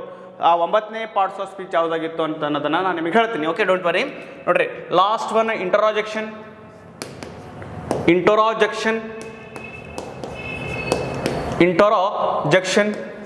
ಸೊ ಇವು 8. ಆ್ಯಂಡ್ ನೆಕ್ಸ್ಟ್ 9 ಅಂತ ಹೇಳ್ತಾರೆ. 9ನೇದು ಆರ್ಟಿಕಲ್ ಆಗಿತ್ತು, ಬಟ್ ಪ್ರಸ್ತುತ ಈ ಆರ್ಟಿಕಲನ್ನು ಏನು ಮಾಡ್ತಾ ಇದ್ದೀವಿ, ಸಪ್ರೇಟಾಗಿ ಕಲಿತಾ ಇದ್ದೀವಿ ಸ್ನೇಹಿತರೆ. ಸೊ ಹಾಗಾಗಿ ಸಪ್ರೇಟಾಗಿ ಏನು ಮಾಡ್ತಾ ಇದ್ದೀವಿ, ಈ ಆರ್ಟಿಕಲನ್ನು ಕಲಿತಾ ಇದ್ದೀವಿ. ಒನ್ಸ್ ಅಗೇನ್ ಆರ್ಟಿಕಲನ್ನು ಕಲಿತಾ ಇದ್ದೀವಿ, ಸಪ್ರೇಟಾಗಿ ಕಲಿತಾ ಇದ್ದೀವಿ. ಸೊ ಹಾಗಾಗಿ ಇದು ಪಾರ್ಟ್ಸ್ ಆಫ್ ಸ್ಪೀಚ್ ಪರಿಗಣನೆಗೆ ತೆಗೆದುಕೊಳ್ಳೋದಿಲ್ಲ. ಓಕೆ, ಸೊ ಲಾಸ್ಟ್ ಕ್ಲಾಸಲ್ಲಿ ನಾನು ಆರ್ಟಿಕಲ್ ಅನ್ನೋ ಟಾಪಿಕ್ ಬಗ್ಗೆ ಡಿಸ್ಕಸ್ ಮಾಡಿದ್ದೀನಿ. ಸೊ ನಾವು ಪ್ರಮುಖವಾಗಿ ಎಷ್ಟು ಭಾಗವಾಗಿ ಡಿವೈಡ್ ಮಾಡಿದ್ದೀವಿ, 8 ಭಾಗವಾಗಿ ಡಿವೈಡ್ ಮಾಡಿದ್ದೀವಿ ಅಂತ ಅನ್ನೋದು ನಿಮಗೆ ಕ್ಲಿಯರ್ ಆಗಿರಬೇಕು. Number 1 noun. ನೌನ್ ಅಂದ್ರೆ ಏನ್ರಿ? Noun is a naming word. Place, person, things, animals etcetera, it's called A noun. ನೋಡ್ರಿ, ನೌನ್ ಅಂದ್ರೆ ಸಿಂಪಲ್ ಆಗಿ ಓಕೆ ಹೆಸರನ್ನು ಸೂಚಿಸುವಂತಹ ಪದಕ್ಕೆ ನಾವು ನೌನ್ ಅಂತ ಕರಿತೀವಿ. ಜಗತ್ತಿನೊಳಗೆ ಏನೆಲ್ಲ ಹೆಸರಿದಾವೆ ನೋಡ್ರಿ, ಅವೆಲ್ಲ ನೌನ್ ಅಂತ ಹೇಳಿ ಕಸ್ಕೊಳ್ಳುತ್ತೆ. ಎಕ್ಸಾಕ್ಟ್ಲಿ, ಹೌದಲ್ಲೋ? ಸೊ ಹಾಗಾಗಿ ನೌನ್ ಅಂದರೆ ಹೆಸರನ್ನು ಸೂಚಿಸುವಂತಿರಬೇಕು. ಪ್ರನೌನ್ ಅಂದರೆ ಹೆಸರು ಬದಲಾಗಿ, ನಾನು ನಿಮಗೆ ಇನ್ನೂ ಡೀಟೇಲ್ ಆಗಿ ಪ್ರತಿಯೊಂದನ್ನು ಕೂಡ ನಾನು ನಿಮಗೆ ಜಸ್ಟ್ ಬ್ರೀಫ್ ಆಗಿ ಇಂಟ್ರೊಡಕ್ಷನ್ ಕೊಡ್ತಾ ಇದ್ದೀನಿ. ನೌನ್ ಅಂದ್ರೇನು, ಪ್ರನೌನ್ ಅಂದ್ರೇನು, ವರ್ಬ್ ಅಂದ್ರೇನು, ಅಡ್ವರ್ಬ್ ಅಂದ್ರೇನು ಅಂತ ಬ್ರೀಫಾಗಿ ನಾನು ನಿಮಗೆ ಏನು ಮಾಡ್ತಾ ಇದ್ದೀನಿ, ಇಂಟ್ರೊಡಕ್ಷನನ್ನು ಕೊಡ್ತಾ ಇದ್ದೀನಿ. ತದನಂತರ ನಾನು ನಿಮಗೆ ಪ್ರತಿಯೊಂದನ್ನು ಕೂಡ ನಾನು ನಿಮಗೆ ಕ್ಲಿಯರ್ ಆಗಿ ಹೇಳ್ತಾ ಹೋಗ್ತೀನಿ ಸ್ನೇಹಿತರೆ. ಓಕೆ, ನೋಡ್ರಿ, ನೌನ್ ಅಂದರೆ ಹೆಸರನ್ನು ಸೂಚಿಸುವಂಥದ್ದು. ಪ್ರನೌನ್ ಅಂದರೆ it's a used of instead of noun ಅಂತೇಳಿ. It's a used of instead of noun. Okay, ನಾಮಪದದ ಬದಲಾಗಿ ನಾವು ಬಳಸುವಂತಹ ಪದಕ್ಕೆ ನಾವು ಪ್ರನೌನ್ ಅಂತ ಹೇಳಿ ಕರಿತೀವಿ. ಫಾರ್ ಎಕ್ಸಾಂಪಲ್ ಈಗ ನಾನು ರವಿ ಇದಾನ ಅಂತ ತಿಳ್ಕೊಡ್ರಿ. ರವಿ ಬದಲಾಗಿ ನಾನು ಏನು ಬರಿತೀನಿ, ನಾನು ಪದೇ ರವಿ ಅಂತ ಹೇಳಲಿಕ್ಕಾಗಲ್ಲ ಆ ವಾಕ್ಯದಲ್ಲಿ. ಆ ರವಿ ಬದಲಾಗಿ ನಾನು ಹಿ ಅಂತ ಹೇಳಿ ಕರಿತೀನಿ ನಾನು ಮುಂದುವರೆದು ಸೆಂಟೆನ್ಸಲ್ಲಿ. ಅದೇ ಸೆಂಟೆನ್ಸು ಮುಂದುವರೆದಲ್ಲಿ ಪದೇ ನಾನು ರವಿ ಅಂತ ಹೇಳಿ ಕರೀಲಿಕ್ಕಾಗಲ್ಲ. ಅದ್ರ ಬದಲಾಗಿ ನಾನು ಏನು ಮಾಡಿರ್ತೀನಿ, ಹಿ ಅಂತ ಹೇಳಿ ಬರಿತೀನಿ. ಹಾಗಾಗಿ ಹಿ ಅನ್ನೋದು ಪ್ರನೌನ್ ಆಗುತ್ತೆ. ಅಂದ್ರೆ ನಾಮಪದದ ಬದಲಾಗಿ ಬಳಸುವಂತಹ ಪದಕ್ಕೆ ನಾವೇನು ಕರಿಬೇಕಾಗುತ್ತೆ ಸ್ನೇಹಿತರೆ, ಪ್ರನೌನ್ ಅಂತ ಹೇಳಿ ಕರಿಬೇಕಾಗುತ್ತೆ. ಇಷ್ಟು ಕಾನ್ಸೆಪ್ಟ್ ನಾನು ಮಾತ್ರ ನೀವು ಕ್ಲಿಯರ್ ಆಗಿ ಗೊತ್ತಿದ್ರೆ ನೀವು ಅಕ್ಯುರೇಟ್ ಆಗಿ ಆನ್ಸರ್ಸನ್ನು ಗುರುತಿಸ್ಕೋಬಹುದು. ಓಕೆ, ಪ್ರತಿಯೊಂದನ್ನು ಎಕ್ಸಾಂಪಲ್ ಕೊಡೋದ್ರ ಮೂಲಕ ನಾನು ನಿಮಗೆ ಕ್ಲಿಯರ್ ಆಗಿ ನಿಮಗೆ ಅರ್ಥ ಆಗೋ ಥರ ನಾನು ನಿಮಗೆ ಇವತ್ತು ಎಷ್ಟು ಕ್ಲಾಸ್ ಆಗುತ್ತೋ ಅಷ್ಟನ್ನು ಡಿಸ್ಕಸ್ ಮಾಡೋಣ. ಓಕೆ, ಎಸ್ ಇಲ್ಲ ನೋಡ್ರಿ, ವರ್ಬ್ ಅಂದ್ರೆ ಏನ್ರಿ ಹಾಗಾದ್ರೆ? ವರ್ಬ್ ಅಂದ್ರೆ ಕೆಲಸವನ್ನು ಸೂಚಿಸುವಂತಿರ್ಬೇಕು. ಆ ಪದ ಕೆಲಸವನ್ನು ಸೂಚಿಸುವಂತಿರ್ಬೇಕು. ಅದಕ್ಕೆ ನಾವೇನಂತ ಕರಿತೀವಿ, ಅದಕ್ಕೆ ನಾವು ವರ್ಬ್ ಅಂತ ಹೇಳಿ ಕಲಿತೀವಿ ಅಂತ ಅನ್ನತಕ್ಕಂಥದ್ದನ್ನ ನೀವು ಅರ್ಥ ಮಾಡ್ಕೋಬೇಕು. ಓಕೆ, ಅಡ್ವರ್ಬ್ ಅಂದರೆ ಆ ಕೆಲಸಕ್ಕೆ ಹೊಗಳುವಂತಿರ್ಬೇಕು, ಕೆಲಸಕ್ಕೆ ಏನು ಮಾಡ್ತಾ ಇರಬೇಕು, ಪ್ರಮೋಟ್ ಮಾಡುವಂತಿರ್ಬೇಕು. ಅದಕ್ಕೆ ನಾವು ಅಡ್ವರ್ಬ್ ಅಂತ ಹೇಳಿ ಕರಿತೀವಿ. ಅಡ್ಜೆಕ್ಟಿವ್ ಅಂದರೆ ನೌನ್ಗೆ ಪ್ರಮೋಟ್ ಮಾಡ್ತಾ ಇರಬೇಕು. ಅದು ನೌನ್ಗೆ ಏನು ಮಾಡ್ತಾ ಇರಬೇಕು, ಐಡೆಂಟಿಫೈ ಮಾಡ್ತಾ ಇರಬೇಕು. It defines noun. ನೌನ್ಗೆ ಏನು ಮಾಡ್ತಾ ಇರಬೇಕು, ಸೂಚಿಸುವಂತಿರಬೇಕು. ಅದಕ್ಕೆ ನಾನು ಅಡ್ಜೆಕ್ಟಿವ್. ಅಡ್ವರ್ಬ್ ಅಂದರೆ ಕೆಲಸಕ್ಕೆ ಸೂಚಿಸುವಂತಿರಬೇಕು. ಅಡ್ಜೆಕ್ಟಿವ್ ಅಂದರೆ ನೌನ್ಗೆ ಸೂಚಿಸುವಂತಿರಬೇಕು. ಡಿಫರೆನ್ಸ್ ಗೊತ್ತಿರಲಿ, ವೆರಿ ಇಂಪಾರ್ಟೆಂಟ್. ಭಾಳ ಪ್ರಶ್ನೆ ಕೇಳ್ತಾನೆ ಇದ್ರ ಮೇಲೆ ನಾನು ನಿಮಗೆ ಹೇಳ್ತೀನಿ. ಪ್ರಶ್ನೆ ಯಾವ ರೀತಿ ಆಗುತ್ತೆ ಈ ಟಾಪಿಕ್ಸ್ ಮೇಲೆ ಅಂತ ಅನ್ನೋದ್ರು ಕೂಡ ಲಾಸ್ಟ್ಗೆ ಕೆಲವೊಂದು ಕ್ವಶನ್ಸ್ಗಳು ನಿಮಗೆ ಪ್ರಾಕ್ಟಿಕಲ್ ಆಗಿ ಮಾಡೋದ್ರ ಮೂಲಕ ನಮಗೆ ಇನ್ನಷ್ಟು ಈಸಿಯಾಗಿ ನಿಮಗೆ ಅರ್ಥ ಮಾಡೋ ಥರ ನಮಗೆ ಅಕ್ಯುರೇಟ್ ಆಗಿ ಹೇಳಲಿಕ್ಕೆ ಪ್ರಯತ್ನ ಮಾಡ್ತಾ ಇದ್ದೀವಿ ಸ್ನೇಹಿತರೆ. ನೋಡ್ರಿ, ನೆಕ್ಸ್ಟ್ 6 1 ಪ್ರೆಪೋಸಿಷನ್. ಆ ವಸ್ತುಗಳ ಸ್ಥಾನದ ಬಗ್ಗೆ ಹೇಳಬೇಕಾದ್ರೆ ನಾನು ಪ್ರೆಪೋಸಿಷನಲ್ಲಿ ಹೇಳಬೇಕು. For example we learn. ನೋಡ್ರಿ, ಈಗ ಎಕ್ಸ್ಪೆರಿಮೆಂಟ್ ಏನಿದಲ್ಲ, we learn English grammar on digital board. ಹೌದಿಲ್ಲೋ? ನಾವು ಯಾವುದ್ರ ಮೇಲೆ ಕಲಿತಾ ಇದ್ದೀವಿ, ಇಂಗ್ಲಿಷ್ ಗ್ರಾಮರ್. ಸದ್ಯಕ್ಕೆ ಇವಾಗ ಡಿಜಿಟಲ್ ಬೋರ್ಡ್ ಮೇಲೆ ಕಲಿತಾ ಇದ್ದೀವಿ, ಹೌದಿಲ್ಲೋ? ನೋಡ್ರಿ, ಆನ್ ಅನ್ನೋದೇನಾಯ್ತು ಅಂತಂದ್ರೆ ಸ್ನೇಹಿತರೆ ಅರ್ಥ ಮಾಡ್ಕೊಂಡ್ಬಿಡ್ರಿ, ಏನಾಯ್ತು, ಪ್ರಪೋಸಿಷನ್. ಪ್ರಪೋಸಿಷನ್ ಅಂದ್ರೆ ಇದೆ ನೋಡ್ರಿ. ನೆಕ್ಸ್ಟ್ ಕಂಜಕ್ಷನ್ ಅಂದ್ರೆ ಏನು ಸರ್ ಹಾಗಾದ್ರೆ? ಕಂಜಕ್ಷನ್ ಅಂತಂದ್ರೆ ಇಟ್ಸ್ ಅ ಜಾಯ್ನಿಂಗ್ ವರ್ಡ್. ಜೋಡಿ ಮಾಡುವಂಥ ಒಂದು, ಅಂದ್ರೆ ಒಂದು ವಾಕ್ಯಕ್ಕೂ ಇನ್ನೊಂದು ವಾಕ್ಯಕ್ಕೂ ಏನು ಮಾಡುತ್ತೆ ರೀ? ಸೊ ಒಂದು ವಾಕ್ಯಕ್ಕೂ ಇನ್ನೊಂದು ವಾಕ್ಯಕ್ಕೂ ಏನು ಮಾಡುತ್ತೆ? ಈ ಕಂಜಂಕ್ಷನ್ ಅಂತ ಅನ್ನೋದು ಸೊ ಜಾಯಿಂಟ್ ಮಾಡುವಂತಹ ಕೆಲಸ ಮಾಡುತ್ತೆ. ಬಟ್ ಇತ್ತೀಚಿನ ಸಮಾಜ ಹೇಗಾಗಿದೆ? ಸೊ ಜಾಯಿಂಟ್ ಮಾಡ್ತಕ್ಕಂಥ ಕೆಲಸ ಅಂತೂ ಮಾಡ್ತಾ ಇಲ್ಲ. ಸೊ ಬದಲಿಗೆ ಏನು ಮಾಡ್ತಾ ಇದೆ? ಸೊ ಇನ್ನೊಬ್ಬರ ಮಧ್ಯೆ ಒಬ್ಬರ ಮಧ್ಯೆ ಒಬ್ಬ ಮಧ್ಯೆ ಅಂದರೆ ಮತ್ತೊಬ್ಬರ ಮಧ್ಯೆ ಏನು ಮಾಡ್ತಾ ಇದೆ? ಸೊ ಜಗಳ ಹಚ್ಚುವಂಥ ಕೆಲಸ ಮಾಡ್ತಾ ಇದೆ. ಬಟ್ ಇದು ಕಂಜಂಕ್ಷನ್ ಹಾಗಲ್ರಿ, ಕಂಜಂಕ್ಷನ್ ಹಾಗಲ್ಲ. ಸೊ ಕಂಪ್ಲೀಟಾಗಿ ಸೊ ಒಂದು ವಾಕ್ಯಕ್ಕೂ ಮತ್ತು ಇನ್ನೊಂದು ವಾಕ್ಯಕ್ಕೂ ಜೋಡಿಸುವಂತಹ ಕೆಲಸ ಮಾಡುತ್ತೆ ಸ್ನೇಹಿತರೆ. ಇತ್ತೀಚಿನ ಸಮಾಜ ನೀವು ನೋಡ್ತಾ ಇರ್ಬೋದು ಸ್ನೇಹಿತರೆ. ಇತ್ತೀಚಿನ ದಿನಮಾನಗಳಲ್ಲಿ ಸೊ ಸಮಾಜದಲ್ಲಿ ನೀವು ಕಾಣ್ತಾ ಇರ್ಬೋದು. ಸಮಾಜದಲ್ಲಿ ಏನಾಗ್ತಾ ಇದೆ ಇವತ್ತು? ಕಂಜಂಕ್ಷನ್ ಅನ್ನೋದು ಜೋಡಿಸುವಂತಹ ಪದ. ಆದರೆ ಇತ್ತೀಚಿನ ಸಮಾಜ ಕಂಜಂಕ್ಷನ್ನ ಅಪೋಸಿಟ್ ಆಗಿ ಕೆಲಸ ಮಾಡ್ತಾ ಇದೆ. ಜನರ ಮಧ್ಯೆ ಸಂಬಂಧಗಳು ಬೆಳೆಸುವಂತಹ ಕೆಲಸ ಮಾಡ್ತಾ ಇಲ್ಲ, ಬದಲಾಗಿ ಸಂಬಂಧಗಳು ಮುರಿಯುವಂಥ ಕೆಲಸ ಮಾಡ್ತಾ ಇದ್ದೇವೆ. ಆದರೆ ಈ ಕಂಜಂಕ್ಷನ್ ಹಾಗಲ್ರಿ. ಕಂಜಂಕ್ಷನ್ ಕಂಪ್ಲೀಟಾಗಿ ಇತ್ತೀಚಿನ ಸಮಾಜದ ವಿರುದ್ಧ ಕೆಲಸ ಮಾಡುತ್ತೆ. ಸೊ ಜೋಡಿಸುವಂತಹ ಕೆಲಸ ಮಾಡುತ್ತೆ, ವಾಕ್ಯಗಳನ್ನು ಜೋಡಿಸುವಂತಹ ಕೆಲಸ ಮಾಡುತ್ತೆ. For example and, but, or, there for ಬರ್ತವೆ, ಸಾಕಷ್ಟು ಬರ್ತವೆ. ನಾನು ನಿಮಗೆ ಇನ್ನೂ ಕ್ಲಿಯರ್ ಆಗಿ ಸೊ ಥಿಯರಿ ಪರ್ಟಿಕ್ಯುಲರ್ ಆಗಿ ನಮಗೆ ಹೇಳುವಂಥ ಸಂದರ್ಭದಲ್ಲಿ ಸೊ ನೀಟಾಗಿ ಹೇಳುವಂಥ ಪ್ರಯತ್ನ ಮಾಡ್ತಾ ಇದ್ದೀನಿ ಸ್ನೇಹಿತರೆ. ಓಕೆ, ಸೊ ನೋಡ್ರಿ ನೆಕ್ಸ್ಟ್ ಇಂಟರಾಜೆಕ್ಷನ್. ನೋಡ್ರಿ ಇಂಟರಾಜೆಕ್ಷನ್ ಅಂತಂದ್ರೆ ವಿ ಎಕ್ಸ್ಪ್ರೆಸ್ ಅವರ್ ಫೀಲಿಂಗ್ಸ್. ನಮ್ಮ ಭಾವನೆಯನ್ನು ವ್ಯಕ್ತಪಡಿಸುವಾಗ ನಾವು ಇಂಟ್ರಾಜೆಕ್ಷನ್ಸ್ ರೂಪದಲ್ಲಿನೇ ಹೇಳಬೇಕು. ಇಂಟ್ರಾಜೆಕ್ಷನ್ಸ್ ರೂಪದಲ್ಲಿನೇ ಹೇಳಬೇಕು. ಫಾರ್ ಎಕ್ಸಾಂಪಲ್ ಹುರ್ರೆ ಅಂತ ಬರುತ್ತೆ. ಸೊ ಹುರ್ರೆ ಅಂತ ನಾವು ಇಂಟ್ರಾಜೆಕ್ಷನ್ ಅಥವಾ ಭಾವಸೂಚಕ ಅವಯ ಯಾವಾಗ ಬಳಸಬೇಕು? ಲಾಸ್ಟ್ ಕ್ಲಾಸಲ್ಲಿ ಹೇಳಿದ್ದೆ ನಿಮಗೆ ಸ್ನೇಹಿತರೆ, ಹೌದಲ್ಲೋ? ಸೆಂಟೆನ್ಸಸ್ ಹೇಳುವಾಗ ನಾನು ಎಕ್ಸ್ಕ್ಲೇಮೇಟರಿ ಸೆಂಟೆನ್ಸ್ ಹೇಳಬೇಕಾದ್ರೆ ನಾನು ಈ ಪದಗಳ ಬಗ್ಗೆ ನಾನು ನಿಮಗೆ ಆಲ್ರೆಡಿ ಡಿಸ್ಕಸ್ ಮಾಡಿದ್ದೀನಿ. ಅಲಾಸ್ ಅಂತನೋ ಭಾವಸೂಚಕ ಯಾವಾಗ ಬಳಸಬೇಕು? ನೆಕ್ಸ್ಟ್ ವಾವ್ ಅನ್ನೋ ಭಾವಸೂಚಕ ಯಾವಾಗ ಬಳಸಬೇಕು? ನೆಕ್ಸ್ಟ್ ಔಚ್ ಅನ್ನೋ ಭಾವಸೂಚಕ ಯಾವಾಗ ಬಳಸಬೇಕು? ಲಾಸ್ಟಿಗೆ ಎಕ್ಸ್ಕ್ಲೇಮೇಟರಿ ಮಾರ್ಕ್ ಇರಲೇಬೇಕು ಸ್ನೇಹಿತರೆ. ನೆಕ್ಸ್ಟ್ ಓ ಅನ್ನೋ ಭಾವಸೂಚಕ ಯಾವಾಗ ಬಳಸಬೇಕು? ನಾವು ಮೊಬೈಲಿಗೆ ಅಂದರೆ ಇನ್ನೊಬ್ರಿಗೆ ನಾವು ಮೆಸೇಜ್ ಕಳಿಸ್ತೀವಲ್ಲ, ಹಾಯ್ ಅಂತ ಹೇಳಿ, ಅದು ಕೂಡ ಒಂದು ಭಾವಸೂಚಕ ಅವಯನ ಸ್ನೇಹಿತರೆ, ಗೊತ್ತಿರಲಿ. ಅರ್ಥ ಆಗ್ತದ? ಸೊ ಇಷ್ಟನ್ನು ನೀಟಾಗಿ ಕಲ್ತ್ಕೊಂಡ್ರೆ ಸೊ ನೀವು ಅಕ್ಯುರೇಟಾಗಿ ಪಾರ್ಟ್ಸ್ ಆಫ್ ಸ್ಪೀಚ್ ಮೇಲೆ ಯಾವುದೇ ಕ್ವಶನ್ಸ್ಗಳು ಬಂದರೂ ಕೂಡ ನೀವು ಅಕ್ಯುರೇಟಾಗಿ ನೀಟಾಗಿ ಆನ್ಸರ್ ಮಾಡ್ಬೋದು. ಇವಾಗ ಬ್ರೀಫಾಗಿ ಸಂಕ್ಷಿಪ್ತವಾಗಿ ಎಲ್ಲವುದ್ರ ಬಗ್ಗೆ ಹೇಳಿದ್ದೀನಿ. ಈಗ ನೆಕ್ಸ್ಟ್ ಕಂಪ್ಲೀಟಾಗಿ ಏನು ಮಾಡೋಣ? ಕಂಪ್ಲೀಟಾಗಿ ಒಂದೊಂದ್ರ ಬಗ್ಗೆ ನೀಟಾಗಿ ಕಲಿತಾ ಹೋಗೋಣ ಸ್ನೇಹಿತರೆ. ಏನು ಸರ್ ಇದು ನೌನ್ ಅಂದ್ರೆ ಏನು, ಪ್ರನೌನ್ ಅಂದ್ರೆ ಏನು, ಎಕ್ಸಾಂಪಲ್ ಕೊಡೋದ್ರ ಮೂಲಕ ನಾನು ನಿಮಗೆ ಇನ್ನೂ ಈಸಿಯಾಗಿ ಸೊ ಮಾಡುವಂಥ ಪ್ರಯತ್ನ ನಾನು ಮಾಡ್ತಾ ಇರ್ತೀನಿ. ನಿಮ್ಮೆಲ್ಲ ಸ್ನೇಹಿತರಿಗೆ ಕೂಡ ಈ ಕ್ಲಾಸನ್ನು ಲಿಂಕನ್ನು ಶೇರ್ ಮಾಡೋದ್ರ ಮೂಲಕ ಏನು ಮಾಡಬೇಕು? ಸೊ ಹೆಚ್ಚೆಚ್ಚು ವಿದ್ಯಾರ್ಥಿಗಳಿಗೆ ಯೂಸ್ ಆಗೋ ಥರ ನೀವು ಮಾಡಬೇಕು ಸ್ನೇಹಿತರೆ. ಓಕೆ, ಹೆಚ್ಚೆಚ್ಚು ವಿದ್ಯಾರ್ಥಿಗಳಿಗೆ ಯೂಸ್ ಆದರೆ ಏನಾಗುತ್ತೆ? ಸೊ ಪ್ರತಿಯೊಬ್ಬ ಬಡ ವಿದ್ಯಾರ್ಥಿಗಳ ಸಾಧನೆಗೂ ಕೂಡ ತಾವು ಕೂಡ ಏನಾಗ್ತೀರಿ? ಸೊ ಒಂದು ಏನೋ ಒಂದು ಅವ್ರದ್ದು ಪಿಲ್ಲರ್ ಥರ ನಿಲ್ಲಕ್ಕೆ ಸಾಧ್ಯ ಆಗುತ್ತೆ ಸ್ನೇಹಿತರೆ. ಸೊ ಇದರ ಯುಟಿಲೈಸನ್ನು ಪ್ರತಿಯೊಬ್ಬ ಬಡ ವಿದ್ಯಾರ್ಥಿಗಳು ಕೂಡ ಸೊ ರೀಚ್ ಆಗೋ ಹಾಗೆ ನೀವು ಮಾಡಬೇಕು. Okay, yes sir. ಹಾಗಾದರೆ ಒಂದು ಸೆಕೆಂಡ್ ಎಲ್ಲನೂ ಎರೇಸ್ ಮಾಡೋಣ ಅಂತ. ಒಂದು ಸೆಕೆಂಡ್ ವೇಟ್ ಮಾಡಿರಿ. ಫಸ್ಟಿಗೆ ಏನು ಬರುತ್ತೆ? ನೌನ್ ಬರುತ್ತೆ. ನೋಡ್ರಿ ಸರ್, ನೌನ್ ಅಂದರೆ ಏನು ಸರ್? ಹಾಗಾದರೆ ನೌನ್ ಅಂದರೆ ಏನು ಸರ್? ಹಾಗಾದರೆ ಸಿಂಪಲ್ ಆಗಿ ನಿಮಗೆಲ್ಲ ಗೊತ್ತಿದೆ. ನೌನ್ ಅಂದರೆ ನೇಮಿಂಗ್ ವರ್ಡ್. ಸೊ ಹೆಸರನ್ನು ಸೂಚಿಸುವಂಥ ಯಾವುದೇ ಪದ ಇರಲಿ ಅದಕ್ಕೆ ನಾವೇನು ಕರಿಬೇಕು? ಸೊ ನೌನ್ ಅಂತ ಹೇಳಿ ಕರಿಬೇಕಾಗತ್ತೆ. Number one noun. ಏನು ಸರ್ ಇದು ನೌನು ಅಂತಂದರೆ ಸಿಂಪಲ್ ಆಗಿ ನಿಮಗೆ ಗೊತ್ತದ. ಸೊ ಹೆಸರನ್ನು ಸೂಚಿಸುವಂತಿರ್ಬೇಕು. ಅದು ಹೆಸರನ್ನು ಸೂಚಿಸುವಂತಿದ್ರೆ ಅದಕ್ಕೆ ನಾವೇನು ಕರಿಬೇಕು? ಸೊ ನೌನ್ ಅಂತ ಹೇಳಿ ಕರಿಬೇಕಾಗತ್ತೆ ಅಂತ ಅನ್ನೋದು ನಿಮಗೆ ಗೊತ್ತಿದೆ. ಹೆಸರನ್ನು ಸೂಚಿಸುವಂತಿರಬೇಕು, ಅದಕ್ಕೆ ನಾವೇನು ಕರಿತೀವಿ? ನೌನ್ ಅಂತ ಹೇಳಿ ಕರಿತೀವಿ. ನೋಡ್ರಿ ಫಾರ್ ಎಕ್ಸಾಂಪಲ್ ನೋಡ್ರಿ, ಹೀಗಂದ್ರೆ ಏನು ಫಸ್ಟ್ ಅರ್ಥ ಮಾಡ್ಕೋಬೇಕು. ಹೆಸರನ್ನು ಸೂಚಿಸುವಂತಹ ಪದಕ್ಕೆ ಹೆಸರನ್ನ ಸೂಚಿಸುವ ಪದ ನೋಡ್ರಿ, ರಾಹುಲ್ ಅಂತ ಇದೆ. ಈಗ ನನ್ನ ಹೆಸರು ರಾಹುಲ್ ಇದೆ, ಇದು ಕೂಡ ನೌನ್, ಹೌದಲ್ಲೋ? ಸೊ ಹೆಸರನ್ನ ಸೂಚಿಸ್ತಾ ಇದೆ, ಇದು ಕೂಡ ನೌನ್. ನೆಕ್ಸ್ಟ್ ರವಿ ಅಂತ ಇದೆ, ರಾಣಿ ಅಂತ ಇದೆ, ಸುಭಾಷ್ ಅಂತ ಇದೆ, ಪರಮೇಶ್ವರ್ ಅಂತ ಇದೆ, ಜಗನ್ನಾಥ್ ಅಂತ ಇದೆ, ಸಚಿನ್ ಅಂತ ಇದೆ. ನೋಡ್ರಿ ಇವೆಲ್ಲ ಏನೋ ನೌನು. ನೋಡ್ರಿ ಮೆಟೀರಿಯಲ್ ನೌನ್ ಆಗಿರ್ಬೋದು, ಅಂದರೆ ವಸ್ತುಗಳ ಹೆಸರಾಗಿರ್ಬೋದು. ನೆಕ್ಸ್ಟ್ ಸಿಟಿ ಹೆಸರಾಗಿರ್ಬೋದು. For example Bijapur also a noun. Bijapur also a noun, ಹೌದಲ್ರಿ? ನೆಕ್ಸ್ಟ್ ಹಿಸ್ಟೋರಿಕಲ್ ಮಾನ್ಯುಮೆಂಟ್ಸ್ ಬಗ್ಗೆ ಹೆಸರಾಗಿರ್ಬೋದು.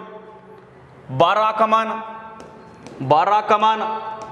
ಬಾರ ಕಮ ನೋಡ್ರಿ, ಸಿಂಪಲ್ ಆಗಿ ಅರ್ಥ ಮಾಡ್ಕೊಂಡ್ಬಿಡ್ರಿ, ಭಾಳ ಕಾಂಪ್ಲಿಕೇಟೆಡ್ ಮಾಡ್ಕೊಳ್ಳುವಂಥದ್ದೇನಿಲ್ಲ. ನೌನ್ ಅಂತಂದ್ರೆ ಏನಿಲ್ಲ, ಹೆಸರನ್ನ ಸೂಚಿಸುವಂತಿರಬೇಕು. ಅದಕ್ಕೆ ನಾವೇನು ಕರಿತೀವಿ, ನಾಮಪದ ಅಂತ ಹೇಳಿ ಕರಿತೀವಿ. ಸ್ನೇಹಿತರೆ, ಇದ್ರ ಮೇಲೆ ಪ್ರಶ್ನೆ ಯಾವ ರೀತಿ ಕೇಳ್ಬೋದು ಅಂತ ಕೇಳಿದ್ರೆ ನೋಡ್ರಿ, ಪ್ರಶ್ನೆ ಯಾವ ರೀತಿ ಕೇಳ್ಬೋದು ಅಂತ ಕೇಳಿದ್ರೆ, ರಾಕೇಶ್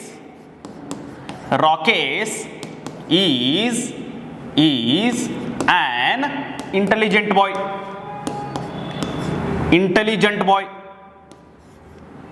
ಇಂಟೆಲಿಜೆಂಟ್ ಬಾಯ್ ನೋಡ್ರಿ, ಈ ತರ ಕೊಟ್ಟಿರ್ತಾನೆ.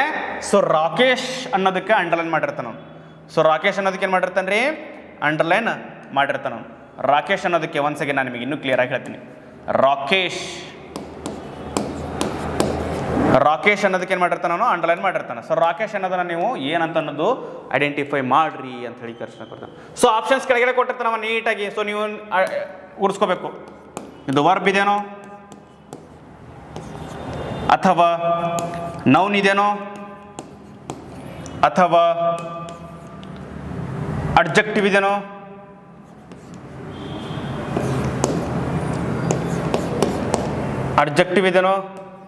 ಅಥವಾ ಹೆಲ್ಪಿಂಗ್ ವರ್ಬ್ ಇದೆಯೇನೋ.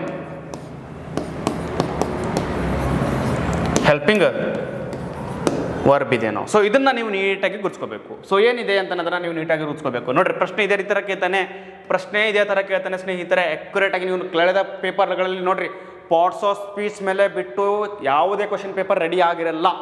ಇಷ್ಟು ಮಾತ್ರ ನಿಮ್ಗೆ ಗೊತ್ತಿರಲಿ. ಓಕೆ, ನೋಡ್ರಿ, ರಾಕೇಶ್ ಅನ್ನೋದೇನೋ ವರ್ಬ್ ಇದೇನಾ? ಇಲ್ಲ. ನೋಡ್ರಿ, ವರ್ಬ್ ಅಂದ್ರೆ ಏನು ಹೇಳಿದ್ದೀನಿ ನಾನು? ವರ್ಬ್ ಅಂದ್ರೆ ಬ್ರೀಫ್ ಆಗಿ ಇಂಟ್ರೊಡಕ್ಷನ್ ಮಾಡೋ ಸಂದರ್ಭದಲ್ಲಿ ಹೇಳಿದ್ದೀನಿ. ವರ್ಬ್ ಅಂದ್ರೆ ಹೆಸರನ್ನ ಅಂದ್ರೆ ಕೆಲಸವನ್ನ ಸೂಚಿಸ್ತಾ ಇರ್ಬೇಕು ಆ ಪದ.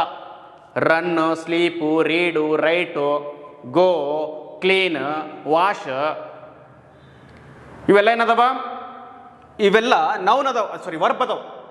ಆದ್ರೆ ಅಂಡರ್ಲೈನ್ ಮಾಡಿದ್ದಾರೆ. ಅದಕ್ಕೆ ರಾಕೇಶ್ ಅನ್ನೋ ಪದಕ್ಕೆ ಅಂಡರ್ಲೈನ್ ಮಾಡಿದಾರೆ ಅವರು. ಸೊ ಇದು ಹೆಸರು. ಸೊ ಹಾಗಾಗಿ ಇದು ನೌನ್ ಆಗುತ್ತೆ ಸ್ನೇಹಿತರ. ಏನಾಗುತ್ತೆ? ನೌನ್ ಅನ್ನೋದು ಸರಿಯಾದ ಉತ್ತರ ಆಗುತ್ತೆ. ಸೊ ಈ ತರಹ ನೀವು ಗುರ್ಸ್ಕೊಳ್ಳುವಂಥ ಕೆಲಸ ಮಾಡಬೇಕಾಗತ್ತೆ. ಸೊ ಎಲ್ಲಿ ಪಾರ್ಟ್ಸ್ ಆಫ್ ಸ್ಪೀಚ್ ಮೇಲೆ ಪ್ರಶ್ನೆಗಳು ಇದೇ ಥರ ಕೇಳ್ತಾರೋ. ಓಕೆ, ನೆಕ್ಸ್ಟ್ ಇದರಲ್ಲಿ ಹೆಲ್ಪಿಂಗ್ ವರ್ಬ್ ಯಾವ್ದ್ರಿ? ಹಾಗಾದ್ರೆ ಹೆಲ್ಪಿಂಗ್ ವರ್ಬ್ ನೋಡ್ರಿ, ES ಅಂದರೆ IS ಅನ್ನೋದೇನಾಗುತ್ತೆ, ಈಸ್ ಅನ್ನೋದೇನಾಗುತ್ತೆ, ಹೆಲ್ಪಿಂಗ್ ವರ್ಬ್ ಆಗುತ್ತೆ. ಪ್ರೆಸೆಂಟ್ ಟೆನ್ಸ್ನ ಹೆಲ್ಪಿಂಗ್ ವರ್ಬ್ ಇದು. ಪ್ರೆಸೆಂಟ್ ಟೆನ್ಸ್ನ ಹೆಲ್ಪಿಂಗ್ ವರ್ಬ್. ಪ್ರೆಸೆಂಟ್ ಟೆನ್ಸಲ್ಲಿ ಹೆಲ್ಪಿಂಗ್ ವರ್ಬ್ ನೋಡ್ರಿ, ಈಸ್ ಬರುತ್ತೆ, ಆಮ್ ಬರುತ್ತೆ ಆ್ಯಂಡ್ ಲಾಸ್ಟ್ ಒನ್ ಆರ್ ಬರುತ್ತೆ. ಇವೆಲ್ಲ ಸೊ ಪ್ರೆಸೆಂಟ್ ಟೆನ್ಸ್ನ ಹೆಲ್ಪಿಂಗ್ ವರ್ಬ್ ಆಗಿರುತ್ತೆ ಸ್ನೇಹಿತರೆ. ಇಷ್ಟನ್ನು ನೀವು ನೀಟಾಗಿ ಸೊ ನೀವೇನ ಮಾಡಬೇಕಾಗತ್ತೆ, ಕಳ್ಕೋಬೇಕಾಗತ್ತೆ. ಈಸ್ ಅನ್ನೋದು ಹೆಲ್ಪಿಂಗ್ ವರ್ಬು. ಓಕೆ, ಈ ಆನ್ ಅನ್ನೋದು ಆರ್ಟಿಕಲ್ ಇದೆ. ಆನ್ ಅನ್ನೋದೇನು? So it is an article. ಹೌದಾ? It is an article. ಹೇಳಿದ್ನಲ್ಲ ಲಾಸ್ಟ್ ಕ್ಲಾಸಲ್ಲಿ ಆನ್ ಅಂತ ಯಾಕೆ ಬಳಸಿದೆ ಅಂತ ಹೇಳಿ. ಓಕೆ, ಇಂಟೆಲಿಜೆಂಟ್ ಅನ್ನೋದು ಅಡ್ಜೆಕ್ಟಿವ್ ಇದೆ ನೋಡ್ರಿ. ಯಾಕಂತಂದ್ರೆ ನೌನಿಗೆ ಹೊಗಳ್ತಾ ಇದೆ. ನೌನಿಗೆ ಹೊಗಳುವಂಥ ಯಾವುದೇ ಪದ ಇರಲಿ ಅದಕ್ಕೆ ನಾವು ಅಡ್ಜೆಕ್ಟಿವ್ ಅಂತ ಹೇಳಿ ಕರಿತೀವಿ. ಕೆಲಸಕ್ಕೆ ನೆಗೆಟಿವ್ ಆದರೂ ಅಥವಾ ಪಾಸಿಟಿವ್ ಆದರೂ ಹೊಗಳ್ತಾ ಇದ್ರೆ ನಾವು ಅಡ್ವರ್ಬ್ ಅಂತ ಹೇಳಿ ಕರಿತೀವಿ. ಸೊ ಇಷ್ಟು ಕಾನ್ಸೆಪ್ಟ್ ಗೊತ್ತಿರಬೇಕು. ಸೊ ನೌನ್ ಅಂದರೆ ನಿಮಗೆ ಕ್ಲಾರಿಟಿ ಸಿಗ್ತಾ? ನೌನ್ ಅಂದರೆ ಇಷ್ಟೇ, ನಾಮಪದದ ಹೆಸರು. ಯಾವುದೇ ಜಗತ್ತಿನೊಳಗೆ ಏನೆಲ್ಲ ಹೆಸರದವ ನೋಡ್ರಿ, ಅವೆಲ್ಲ ಏನು ಕರ್ಸ್ಕೊಂತವ. ಜಗತ್ತಿನೊಳಗಡೆ ಏನೆಲ್ಲ ಹೆಸರದವ ಅವೆಲ್ಲ ಏನ ನೌನ್ ಅಂತ ಹೇಳಿ ಕರ್ಸ್ಕೊಳ್ಳುತ್ತೆ. ಓಕೆ, ಜಗತ್ತಿನೊಳಗೆ ಏನೇ ಇರಲಿ, ಟೇಬಲ್ ಇರಲಿ, ಚೇರ್ ಇರಲಿ, ಬುಕ್ಸ್ ಇರಲಿ, ಆ್ಯಂಡ್ ಕರ್ಟನ್ ಇರಲಿ, ವಿಂಡೋ ಇರಲಿ, ಡೋರ್ ಇರಲಿ, ವ್ಯಕ್ತಿ ಹೆಸರಾಗಿರ್ಬೋದು, ವಸ್ತುವಿನ ಹೆಸರಾಗಿರ್ಬೋದು, ಸ್ಮಾರಕಗಳ ಹೆಸರಾಗಿರ್ಬೋದು, ನಗರಗಳ ಹೆಸರಾಗಿರ್ಬೋದು, ಹಳ್ಳಿಗಳ ಹೆಸರಾಗಿರ್ಬೋದು, ಜಗತ್ತಿನೊಳಗಡೆ ಹೆಸರನ್ನು ನಾವು ಏನು ಹೆಸರಿಟ್ಟಿರ್ತೀವಲ್ಲ ಅವೆಲ್ಲ ಏನಾಗಿರುತ್ತೆ ಅಂತ ಕೇಳಿದ್ರೆ ನೌನ್ ಅಂತ ಹೇಳಿ ಕರಿತೀವಿ ಸ್ನೇಹಿತರೆ. ಆದರೆ ನಾವೇನು ಮಾಡಿರ್ತೀವಿ ಇದರಲ್ಲಿ ಪ್ರಮುಖವಾಗಿ ನಾನು ಏನು ಮಾಡಿರ್ತೀನಿ, ಸೊ ಒಂದು 4 ಭಾಗವಾಗಿ ಡಿವೈಡ್ ಮಾಡಿರ್ತೀವಿ. ಪ್ರಮುಖವಾಗಿ ಒಂದು 6 ಭಾಗವಾಗಿ ಡಿವೈಡ್ ಮಾಡ್ತೀವಿ. ಸೊ ಬಟ್ ಇಂಪಾರ್ಟೆಂಟ್ ಆಗಿರುವಂಥದ್ದು ಕೌಂಟೇಬಲ್ ನೌನ್ ಕೂಡ ಬರುತ್ತೆ ಸ್ನೇಹಿತರೆ ಈ ನೌನ್ ಅನ್ನೋ ಟಾಪಿಕ್ನಲ್ಲಿ. ಮತ್ತೆ ಸಬ್ ನೌನ್ ಅಂತೇಳಿ ಕರಿತೀವಿ. ಕೌಂಟೇಬಲ್ ನೌನ್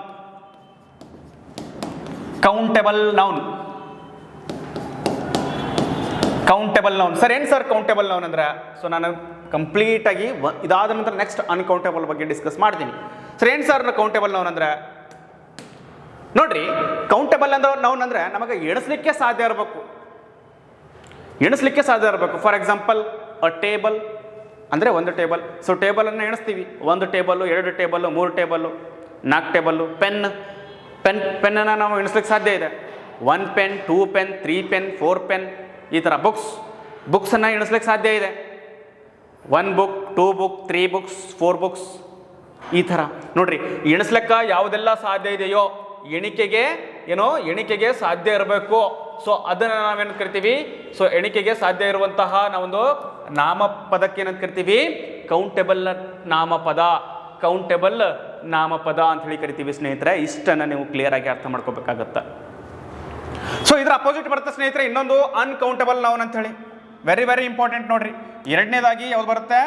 ಅನ್ಕೌಂಟಬಲ್ ನೌನ್ ಬರುತ್ತೆ ಸ್ನೇಹಿತರೆ. Very very important. Uncountable noun. ಏನ್ ಸರ್ ಇದು ಅನ್ಕೌಂಟಬಲ್ ನೌನ್ ಅಂದ್ರೆ?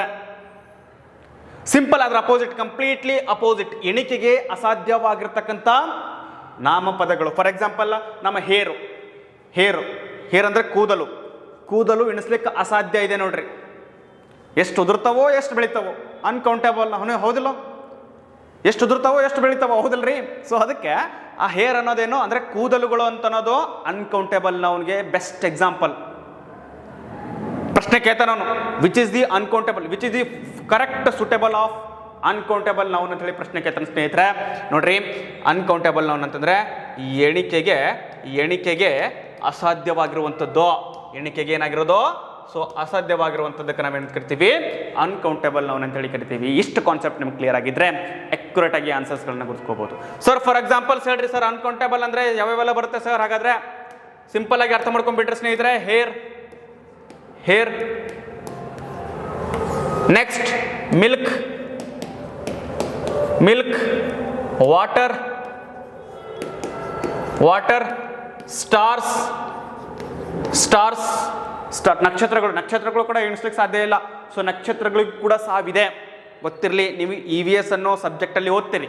ಸೊ ಹೀಲಿಯಂ ಪ್ರಮಾಣ ಕಡಿಮೆ ಆದಾಗ ಆಟೋಮೆಟಿಕ್ ಆಗಿ ಅವು ನಕ್ಷತ್ರಗಳು ಸಾವನ್ನು ಅನುಭವಿಸ್ತವೆ. ಅರ್ಥ ಆಗ್ತಿದೆನಾ? ನೋಡ್ರಿ, ಸ್ಟಾರ್ಸ್, ಹೇರ್, ನೆಕ್ಸ್ಟ್ ಮಿಲ್ಕ್, ವಾಟರನ್ನು ನಾವು ಲೀಟರ್ನಲ್ಲಿ ಎಳಿತೀವಿ. 1 ಲೀಟರ್, 2 ಲೀಟರ್, ಅರ್ಧ ಲೀಟರ್, ಹಾಫ್ ಲೀಟರ್, ಈ ಥರ ಎಳಿತೀವಿಲ್ಲ. ಸೊ ಹಾಗಾಗಿ ಲೀಟರ್ಗಳಲ್ಲಿ ಇವರ ಅಳಿತೀವಿ. ಎಷ್ಟಿದೆ ಅಂತ ಹೇಳಲಿಕ್ಕೆ ನಾವು ಅಕ್ಯುರೇಟಾಗಿ ಹೇಳಲಿಕ್ಕಾಗಲ್ಲ. ಡ್ರಾಪ್ಸನ್ನು ನಾವು ಕೌಂಟ್ ಮಾಡಲಿಕ್ಕಾಗಲ್ಲ.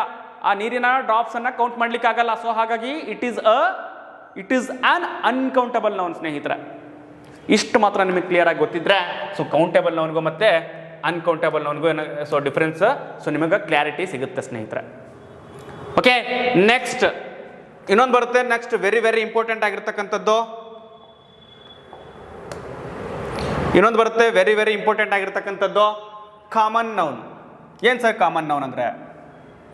ಕಾಮನ್ ನೌನ್ ಅಂದರೆ ಏನು ಸರ್ ಇದು? ಕಾಮನ್ ನೌನ್ ಅಂದರೆ ನೋಡ್ರಿ,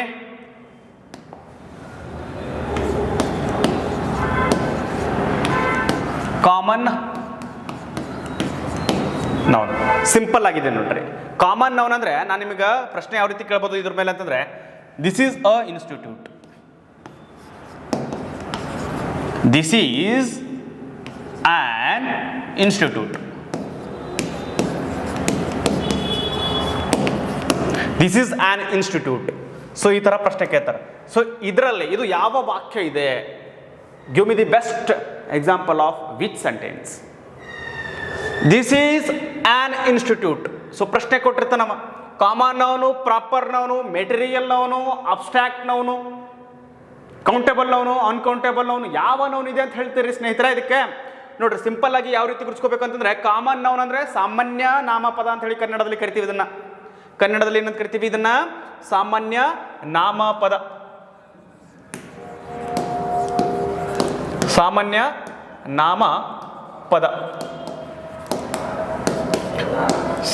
ನಾಮಪದ ನೋಡ್ರಿ.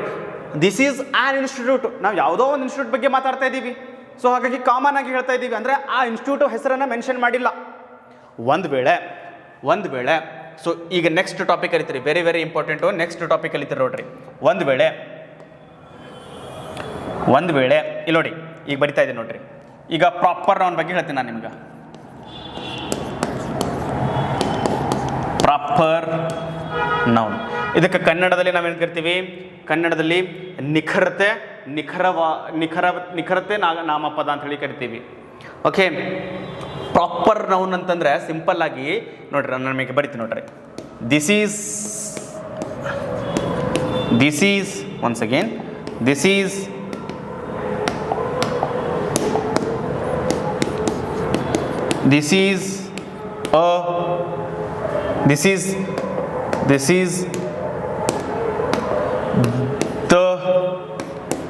the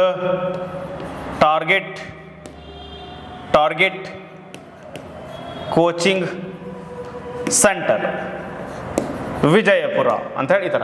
ಅಂದರೆ ನಾನು ಪ್ರಾಪರ್ ಆಗಿ ಇನ್ಸ್ಟಿಟ್ಯೂಟ್ ಹೆಸರನ್ನ ಮೆನ್ಷನ್ ಮಾಡಿದ್ದೀನಿ. ಪ್ರಾಪರ್ ಆಗಿ ಏನು ಮಾಡಿದ್ದೀನಿ, ಇನ್ಸ್ಟಿಟ್ಯೂಟ್ ಹೆಸರನ್ನ ಮೆನ್ಷನ್ ಮಾಡಿದ್ದೀನಿ. ಇದು ಪ್ರಾಪರ್ ನೌನ್ ಅಂತ ಕರ್ಸ್ಕೊಳ್ಳುತ್ತೆ. ಆದರೆ ಇಲ್ಲಿ ಯಾವುದೋ ಇನ್ಸ್ಟಿಟ್ಯೂಟ್ ಬಗ್ಗೆ ಮಾತಾಡ್ತಾ ಇದ್ದೀನಿ, ಆವಾಗ ನಾನು ಕಾಮನ್ ನೌನ್ ಅಂತ ಹೇಳಿ ಕರಿಬೇಕಾಗತ್ತೆ ಸ್ನೇಹಿತರೆ. ಸೊ ಡಿಫ್ರೆನ್ಸ್ ಗೊತ್ತಿರಲಿ, very very important. So common noun ಅಂದ್ರೇನೋ, ಪ್ರಾಪರ್ ನೌನ್ ಅಂದ್ರೇನು ಅಂತ ಅನ್ನೋದು ನಿಮಗೆ ಡಿಫ್ರೆನ್ಸ್ ಗೊತ್ತಿದ್ರೆ ಸೊ ನಿಮಗೆ ಅಕ್ಯುರೇಟ್ ಆಗಿ ಗೊತ್ತಿರಬೇಕು. ನೋಡ್ರಿ, I am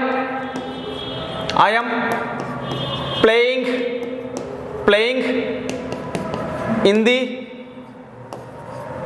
ground. I am playing in the ground.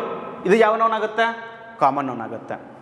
Sir common noun ಆಗುತ್ತೆ ಯಾಕಂತಂದ್ರೆ ಇಲ್ಲಿ ಯಾವುದೇ ಗ್ರೌಂಡನ್ನು ಮೆನ್ಷನ್ ಮಾಡಿಲ್ಲ. For example, I am playing in the Chinnaswamy stadium ಅಂತಂದ್ರೆ ಅದು ಪ್ರಾಪರ್ ನೌನ್ ಆಗುತ್ತೆ. ಯಾಕಂದ್ರೆ ನಾನು ಸ್ಟೇಡಿಯಂ ಬಗ್ಗೆ ಮೆನ್ಷನ್ ಮಾಡಿದ್ದೀನಿ ಆಲ್ರೆಡಿ ಚಿನ್ನಸ್ವಾಮಿ ಸ್ಟೇಡಿಯಂ ಅಂತ ಹೇಳಿ ಆಲ್ರೆಡಿ ಮೆನ್ಷನ್ ಮಾಡಿದ್ದೀನಿ. ಸೊ ಹಾಗಾಗಿ ಕಾಮನ್ ನೌನ್ಗೂ ಮತ್ತೆ ಪ್ರಾಪರ್ ನೌನ್ಗೂ ವ್ಯತ್ಯಾಸ ಗೊತ್ತಿರಲಿ ಸ್ನೇಹಿತರೆ. ಕಾಮನ್ ನೌನ್ ಅಂದರೆ ಅಲ್ಲಿ ಯಾವುದೇ ಹೆಸರನ್ನ ಮೆನ್ಷನ್ ಆಗಿರಲ್ಲ, ಇಂಡೈರೆಕ್ಟ್ ಆಗಿ ಹೇಳುತ್ತೆ, ಪರೋಕ್ಷವಾಗಿ ಹೇಳುತ್ತೆ. ಆದರೆ ಪ್ರಾಪರ್ ನೌನಲ್ಲಿ ಡೈರೆಕ್ಟ್ ಆಗಿ ಹೇಳುತ್ತೆ, ಡೈರೆಕ್ಟ್ ಆಗಿ ಹೆಸರನ್ನ ಮೆನ್ಷನ್ ಮಾಡಿರ್ತಾರೆ, ನೇರವಾಗಿ ಅದ್ರ ಬಗ್ಗೆನೇ ಮಾತಾಡ್ತಾ ಇರ್ತಾರೆ. ಸೊ ಅದಕ್ಕೆ ನಾವು ಪ್ರಾಪರ್ ನೌನ್ ಅಂತ ಹೇಳಿ ಕರಿತೀವಿ ಸ್ನೇಹಿತರೆ. ಇಷ್ಟು ಕಾನ್ಸೆಪ್ಟ್ ನಿಮ್ಗೆ ಕ್ಲಿಯರ್ ಆಗಿತ್ತು ಅಂತಂದ್ರೆ ಸೊ ಪ್ರಾಪರ್ ನೌನ್ ಮತ್ತು ಕಾಮನ್ ನೌನ್ಗೂ ವ್ಯತ್ಯಾಸ ಅಕ್ಯುರೇಟ್ ಆಗಿ ನೀವು ಗುರುತು ಮಾಡ್ಕೋಬಹುದು. ಓಕೆ, ನೆಕ್ಸ್ಟ್ ಮೆಟೀರಿಯಲ್ ನೌನ್ ಬರುತ್ತೆ. Material noun, what is material noun? So ಯಾರು ಹೇಳ್ತೀರಿ ಮೆಟೀರಿಯಲ್ ನೌನ್ ಅಂತಂದ್ರೆ? Material noun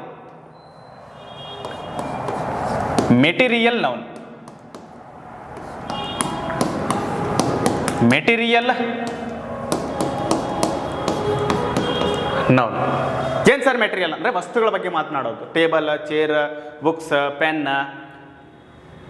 digital board, box, ಇವೆಲ್ಲ ಅಂದ್ರೆ ಸೊ ವಸ್ತುಗಳ ಬಗ್ಗೆ ಮಾತನಾಡುವಂಥ ಸಂದರ್ಭದಲ್ಲಿ ನಾವು ಸೊ ಅದಕ್ಕೆ ನಾವು ಮೆಟೀರಿಯಲ್ ನೌನ್ ಅಂತ ಹೇಳಿ ಕರಿತೀವಿ. ವಸ್ತುಗಳ ಬಗ್ಗೆ ಮಾತನಾಡಬೇಕಾದ್ರೆ ಅದನ್ನು ನಾನು ಮೆಟೀರಿಯಲ್ ನೌನ್ ಅಂತ ಹೇಳಿ ಕರಿತೀವಿ ಸ್ನೇಹಿತರೆ. ಕಲೆಕ್ಟಿವ್ ನೌನ್ ಬರುತ್ತೆ. ನೆಕ್ಸ್ಟ್ ಇನ್ನೊಂದು ವೆರಿ ವೆರಿ ಇಂಪಾರ್ಟೆಂಟ್, ಒಂದು ಸಲ ಎಕ್ಸಾಮ್ ಆಗಿದೆ ಸ್ನೇಹಿತರೆ, ವೆರಿ ವೆರಿ ಇಂಪಾರ್ಟೆಂಟು. ಅದು ಯಾವುದು ಅಂತ ಕೇಳಿದ್ರೆ ಸೊ ಇವಾಗ ಹೇಳ್ತೀನಿ ನೋಡ್ರಿ ನಿಮಗೆ. ಅಬ್ಸ್ಟ್ರಾಕ್ಟ್ ನೌನ್ ಬಗ್ಗೆ ಪ್ರಶ್ನೆ ಆಗಿದೆ. ಸೊ ಇದನ್ನು ನೀಟಾಗಿ ಗುರುಸ್ಕೊಳ್ರಿ. ಸರ್ ಅಬ್ಸ್ಟ್ರಾಕ್ಟ್ ನೌನ್ ಅಂದ್ರೆ ಏನು ಸರ್ ಹಾಗಾದ್ರೆ? ಒನ್ಸ್ ಅಗೇನ್, ಅಬ್ಸ್ಟ್ರಾಕ್ಟ್ ಅಂದ್ರೆ ನೌನ್ ಅಂದ್ರೆ ಏನು ಸರ್ ಹಾಗಾದ್ರೆ? ಒಂದ್ಸಲ ಪ್ರಶ್ನೆ ಆಗಿದೆ ಸ್ನೇಹಿತರೆ, don't neglect it. Abstract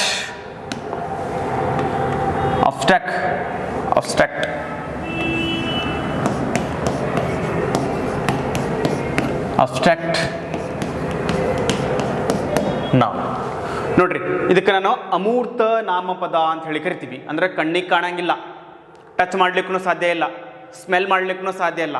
we can't touch, we can't smell, we can't see. It's called abstract noun. ಅಂದ್ರೆ ಸಿಂಪಲ್ ಆಗಿ ಅರ್ಥ ಮಾಡ್ಕೊಂಡ್ಬಿಡಿ. ಯಾವುದನ್ನ ಸ್ಮೆಲ್ ಮಾಡ್ಲಿಕ್ಕೆ ಸಾಧ್ಯ ಇಲ್ವೋ, ಯಾವುದನ್ನ ಟಚ್ ಮಾಡಲಿಕ್ಕೆ ಸಾಧ್ಯ ಇಲ್ವೋ, ಯಾವುದನ್ನ ನೋಡ್ಲಿಕ್ಕೆ ಸಾಧ್ಯ ಇಲ್ವೋ ಅದನ್ನ ನಾವೇನು ಕರಿತೀವಿ ರೀ ಸ್ನೇಹಿತರೆ? ಅಬ್ಸ್ಟ್ರಾಕ್ಟ್ ನೌನ್ ಅಂತ ಹೇಳಿ ಕರಿತೀವಿ. ಇಷ್ಟು ಕಾನ್ಸೆಪ್ಟ್ ನಮಗೆ ಕ್ಲಿಯರ್ ಆಗಿರ್ಬೇಕು. ಓಕೆ ನೋಡ್ರಿ, ಫಾರ್ ಎಕ್ಸಾಂಪಲ್ ಸರ್, ಎಕ್ಸಾಂಪಲ್ ಏನ್ರಿ ಸರ್ ಹಾಗಾದ್ರೆ? ಅಂತಹ ಎಕ್ಸಾಂಪಲ್ಸ್ಗಳು ಯಾವ್ಯಾವ ಅಂತಂದ್ರೆ ನೋಡ್ರಿ, ಫಾರ್ ಎಕ್ಸಾಂಪಲ್ಸ್ ಲವ್, ನಮ್ಮ ಪ್ರೀತಿ ಅನ್ನೋದು ನಮ್ಮ ಕಣ್ಣಿಗೆ ಕಾಣಲ್ಲ. Feelings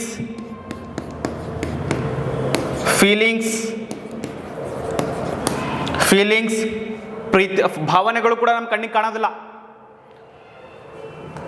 sad, happy. ಓಕೆ, ಇವೆಲ್ಲ ನಮ್ಮ ಕಣ್ಣಿಗೆ ಕಾಣಲ್ಲ, ಟಚ್ ಮಾಡ್ಲಿಕ್ಕೆ ಸಾಧ್ಯ ಇಲ್ಲ. ನಮ್ಮ ಸಿಟ್ಟಿಗೆ ಏನಾದರೂ ಟಚ್ ಮಾಡ್ಲಿಕ್ಕೆ ಆಗುತ್ತಾ? ನಮ್ಮ ಸಂತೋಷಕ್ಕೆ ಅಥವಾ ಈ ದುಃಖಕ್ಕೆ ಟಚ್ ಮಾಡ್ಲಿಕ್ಕಾಗತ್ತಾ? ಸಂತೋಷಕ್ಕೆ ಟಚ್ ಮಾಡ್ಲಿಕ್ಕಾಗ್ತದ? ಪ್ರೀತಿಗೆ ಟಚ್ ಮಾಡ್ಲಿಕ್ಕಾಗತ್ತಾ? ನಮ್ಮ ಕಣ್ಣಿಗೆ ಕಾಣ್ತದ? ಸ್ಮೆಲ್ ಮಾಡ್ಲಿಕ್ಕೆ ಸಾಧ್ಯನಾ? Don't it. ಓಕೆ, ಸೊ ಹಾಗಾಗಿ ಅರ್ಥ ಮಾಡ್ಕೊಳ್ತಾರೆ ಸ್ನೇಹಿತರೆ, ಯಾವುದನ್ನು ನಾವು ನೋಡ್ಲಿಕ್ಕೂ ಸಾಧ್ಯ ಇಲ್ಲ, ಟಚ್ ಮಾಡ್ಲಿಕ್ಕೂ ಸಾಧ್ಯ ಇಲ್ಲ, ಮತ್ತು ವಾಸನೆ ತಗೊಳ್ಲಿಕ್ಕೂ ಸಾಧ್ಯ ಇಲ್ವೋ ಅದೆಲ್ಲ ಏನಾಗುತ್ತೆ ಅಂತ ಕೇಳಿದ್ರೆ ಸಿಂಪಲ್ ಆಗಿ ಅರ್ಥ ಮಾಡ್ಕೊಂಡ್ಬಿಡ್ರಿ. ಸೊ ಅಬ್ಸ್ಟ್ರಾಕ್ಟ್ ನೌನ್, ಅಮೂರ್ತ ನಾಮಪದ ಅಂತ ಹೇಳಿ ಕರಿತೀವಿ ಸ್ನೇಹಿತರೆ.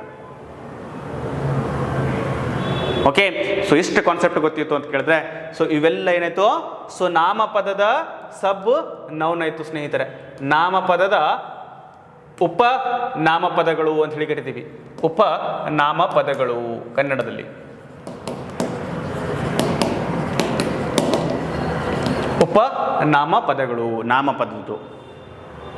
ಓಕೆ, ಸೊ ಇಷ್ಟನ್ನು ನೀಟಾಗಿ ಕಲ್ತ್ಕೊಂಡ್ರೆ ಸೊ ನೀವು ನಾಮಪದ ಅನ್ನೋ ಅಥವಾ ನೌನ್ ಅನ್ನೋ ಟಾಪಿಕ್ಸು ಕಂಪ್ಲೀಟಾಗಿ ಮುಗಿಯುತ್ತೆ. ಸೊ ನೌನ್ ಅನ್ನೋ ಟಾಪಿಕ್ ಕಂಪ್ಲೀಟಾಗಿ ಸೊ ಮುಗಿಯುತ್ತೆ ಸ್ನೇಹಿತರೆ. ಇನ್ನು ನೆಕ್ಸ್ಟ್ ಮುಂದುವರಿಯುವಂಥ ಭಾಗ ಅಂತಂದರೆ ಸೊ ಪ್ರನೌನ್. ಏನು ಸರ್ ಇದು ಪ್ರನೌನು? ಏನು ಸರ್ ಪ್ರನೌನು? ಪ್ರನೌನ್ ಅಂದರೆ ಏನು ಸರ್? ವೆರಿ ವೆರಿ ಇಂಪಾರ್ಟೆಂಟು, ಅಷ್ಟೇ ಈಸಿಯಾಗಿರ್ತಕ್ಕಂಥ ಟಾಪಿಕ್ ಇದೆ. ಪ್ರನೌನ್ ಅಂದರೆ ಏನಿಲ್ಲ, ನಾಮಪದದ ಬದಲಾಗಿ ಬಳಸ್ತೀವಿ ನಾವು.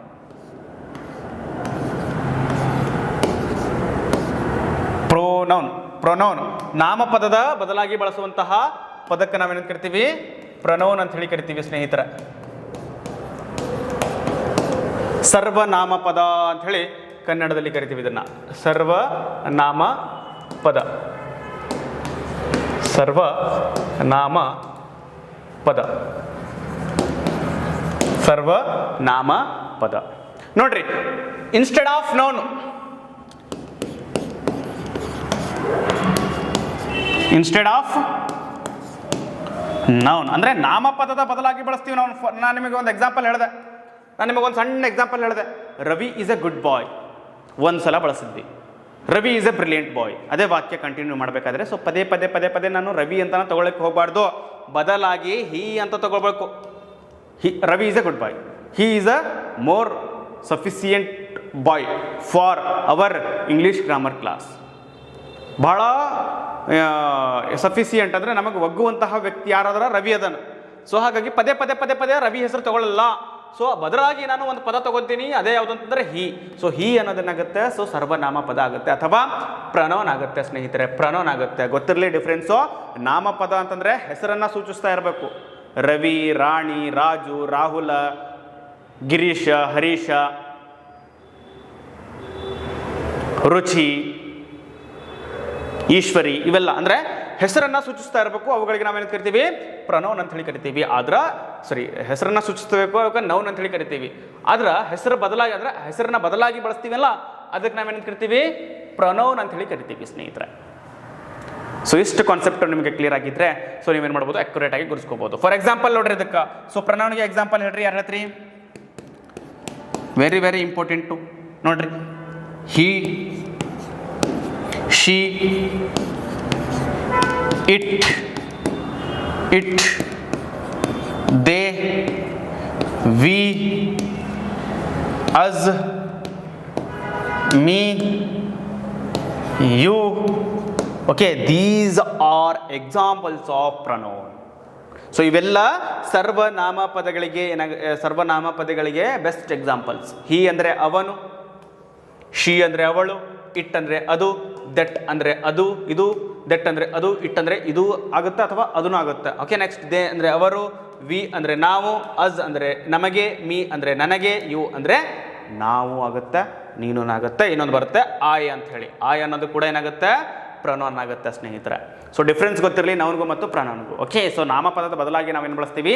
ಪ್ರನೌನನ್ನು ಬಳಸ್ತೀವಿ. ಅದಕ್ಕೆ best example he, she, it, they, we, us, me, you, I. Okay, these are examples of pronoun.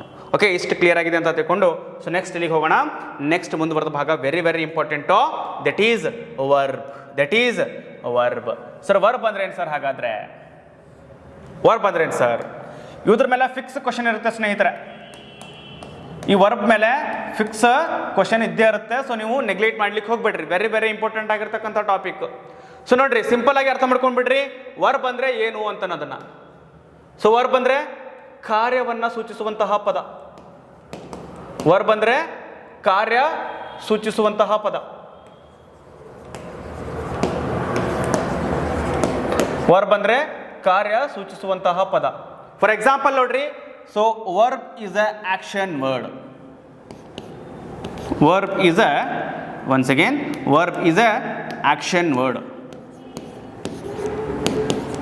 Verb is an action word. Action word ಅಂದ್ರೆ ಸೊ ಕೆಲಸವನ್ನು ಸೂಚಿಸುವಂತಹ ಪದಕ್ಕೆ ನಾವೇನಂತ ಕರಿತೀವಿ? ಸೊ ವರ್ಬ್ ಅಂತ ಹೇಳಿ ಕರಿತೀವಿ ಸ್ನೇಹಿತರೆ. ಕೆಲಸವನ್ನು ಸೂಚಿಸುವಂತಹ ಪದಕ್ಕೆ ನಾವೇನಂತ ಕರಿತೀವಿ? ಸೊ ವರ್ಬ್ ಅಂತ ಹೇಳಿ ಕರಿತೀವಿ. ಕೆಲಸವನ್ನು ಸೂಚಿಸುವಂತಹ ಪದಕ್ಕೆ ನಾವು ಏನಂತ ಕರಿತೀವಿ? ವರ್ಬ್ ಅಂತ ಹೇಳಿ ಕರಿತೀವಿ ಸ್ನೇಹಿತರೆ. ವರ್ಬ್ ಅಂತ ಹೇಳಿ ಕರಿತೀವಿ. Very very important. ಕೆಲಸ ಸೂಚಿಸುವಂತಹ ಪದಕ್ಕೆ. ಓಕೆ, ಸೊ ಒಂದು ವಾಕ್ಯ ಕೊಟ್ಟಿರ್ತಾನ, ಆ ವಾಕ್ಯದಲ್ಲಿ ವರ್ಬ್ ಯಾವುದು, ಅಡ್ವರ್ಬ್ ಯಾವುದು, ಅಡ್ಜೆಕ್ಟಿವ್ ಯಾವುದು ಅಂತ ಹೇಳಿ ನಾನು ನಿಮಗೆ ಹೇಳಿದ್ದೀನಿ. ಫಸ್ಟ್ ಕ್ಲಾಸ್ ಸ್ಟಾರ್ಟ್ ಮಾಡುವಾಗಲೇ ಹೇಳಿದ್ದೀನಿ. ಸೊ ಆ ಥರ ಪ್ರಶ್ನೆ ಕೊಟ್ಟಿರ್ತಾರೆ. ಆ ವಾಕ್ಯದಲ್ಲಿ ವರ್ಬ್ ಯಾವುದು, ಅಡ್ವರ್ಬ್ ಯಾವುದು, ಅಡ್ಜೆಕ್ಟಿವ್ ಯಾವುದು, ನೌನ್ ಯಾವುದು, ಪ್ರನೌನ್ ಯಾವುದು, ಇಂಟರ್ಜೆಕ್ಷನ್ ಯಾವುದು ಅಂತ ಅನ್ನೋದನ್ನ ಈ ಥರ ಗುರುತಿಸ್ರಿ ಅಂತ ಹೇಳಿ ಪ್ರಶ್ನೆ ಕೇಳ್ತಾನ.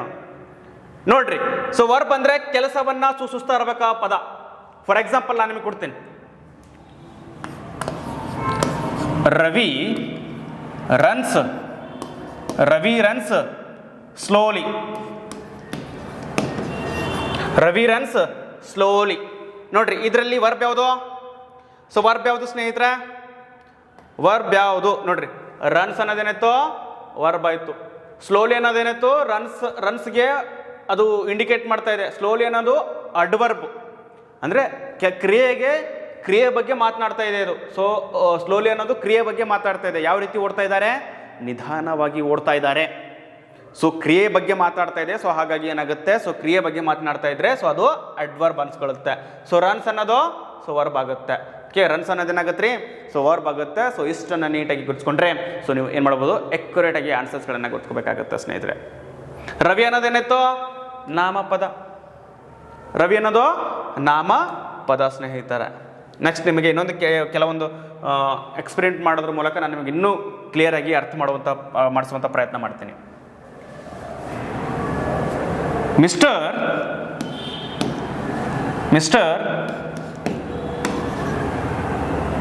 Angel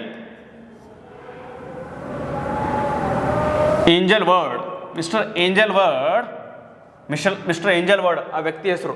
mister Angel Word is cooking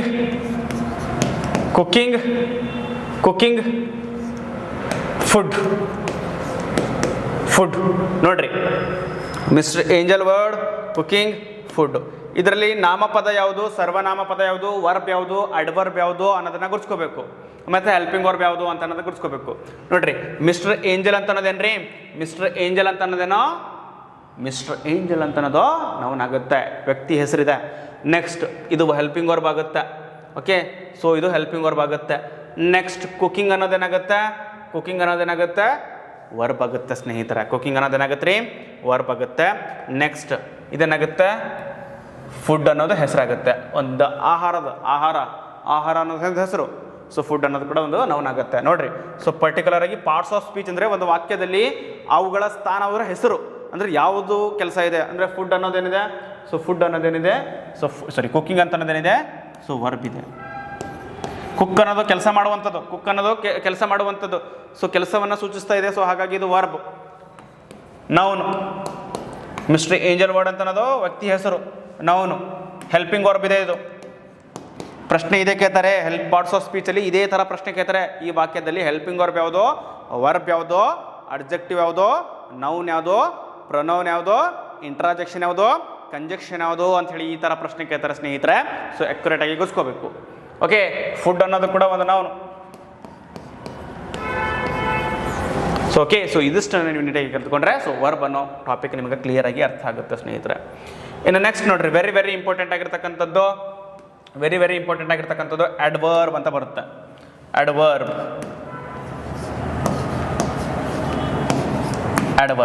ಏನು ಸರ್ ಇದು ಅಡ್ವರ್ಬ್ ಅಂದರೆ? ನಾನು ನಿಮಗೆ ಹೇಳಿದ್ದೀನಿ, ಕೆಲಸದ ಬಗ್ಗೆ ಮಾತಾಡಬೇಕು. ಅದು ಕೆಲಸದ ಬಗ್ಗೆ ಮಾತಾಡಬೇಕು. ಕೆಲಸದ ಬಗ್ಗೆ ಅಂದರೆ ಕೆಲಸದ ಬಗ್ಗೆ ಮಾತಾಡ್ತಾ ಇರಬೇಕು ಅದು. ಫಾರ್ ಎಕ್ಸಾಂಪಲ್ ನಾನು ನಿಮಗೆ ಹೇಳಿದೆ, ರಾಜು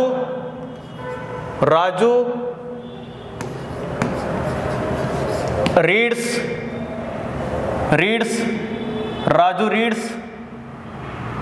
ಫ್ಲೂಯೆಂಟ್ಲಿ ಫ್ಲೂಯೆಂಟ್ಲಿ ಅಂದರೆ ಸರಳತೆ, ಸರಳವಾಗಿ ಓದ್ತಾ ಇದ್ದಾರೆ ರಾಜು ಅವರು. ರಾಜು ರೀಡ್ಸ್ ಸ್ಲೋಲಿ, ಸರಿ ಫ್ಲೂಯೆಂಟ್ಲಿ. ರಾಜು ಅನ್ನೋದೇನ್ರಿ ಯಾರು ಹೇಳ್ತೀರಿ? ನೌನು. ರಾಜು ಅನ್ನೋದು ನೌನು. ರೀಡ್ಸ್ ಅನ್ನೋದೇನೋ ಕ್ಲಿಯರ್ ಆಗಿ ಗೊತ್ತಾಯ್ತು. So verb. ನೆಕ್ಸ್ಟ್ ಫ್ಲೂಯೆಂಟ್ಲಿ ಅನ್ನೋದೇನೋ ಅಡ್ವರ್ಬ್. ನೋಡಿ, ನಾನು ಹೇಳಿದ್ದೀನಿ ಅಡ್ವರ್ಬ್ ಅಂದರೆ ಏನು ಹೇಳಿದ್ದೀನಿ? ಸೊ ಕೆಲಸದ ಬಗ್ಗೆ ಮಾತನಾಡಬೇಕು. ಸೊ ಯಾವ ಥರ ರೀಡ್ ಮಾಡ್ತಿದ್ದಾರೆ? ಫ್ಲೂಯೆಂಟ್ ಆಗಿ, ಸರಳವಾಗಿ ಓದ್ತಾ ಇದ್ದಾರೆ. ಸೊ ಓದೋದ್ರ ಬಗ್ಗೆ ಮಾತಾಡ್ತಾ ಇದೆ ಈ ಫ್ಲೂಯೆಂಟ್ ಅನ್ನೋದು. ಸೊ ಹಾಗಾಗಿ ಕೆಲಸದ ಬಗ್ಗೆ ಮಾತನಾಡುವಂಥ ಸಂದರ್ಭದಲ್ಲಿ ನಾವೇನಬೇಕು? ಸೊ ಇದು ಅಡ್ವರ್ಬ್ ಅಂತ ಹೇಳಿ ಕರಿಬೇಕಾಗತ್ತೆ ಸ್ನೇಹಿತರೆ. ಇನ್ನೊಂದು ಎಕ್ಸಾಂಪಲ್ ಕೊಡ್ತೀನಿ ನೋಡ್ರಿ ನಿಮಗೆ. Rahul is teaching. Rahul is teaching, once again. Rahul is teaching English grammar in Kannada language.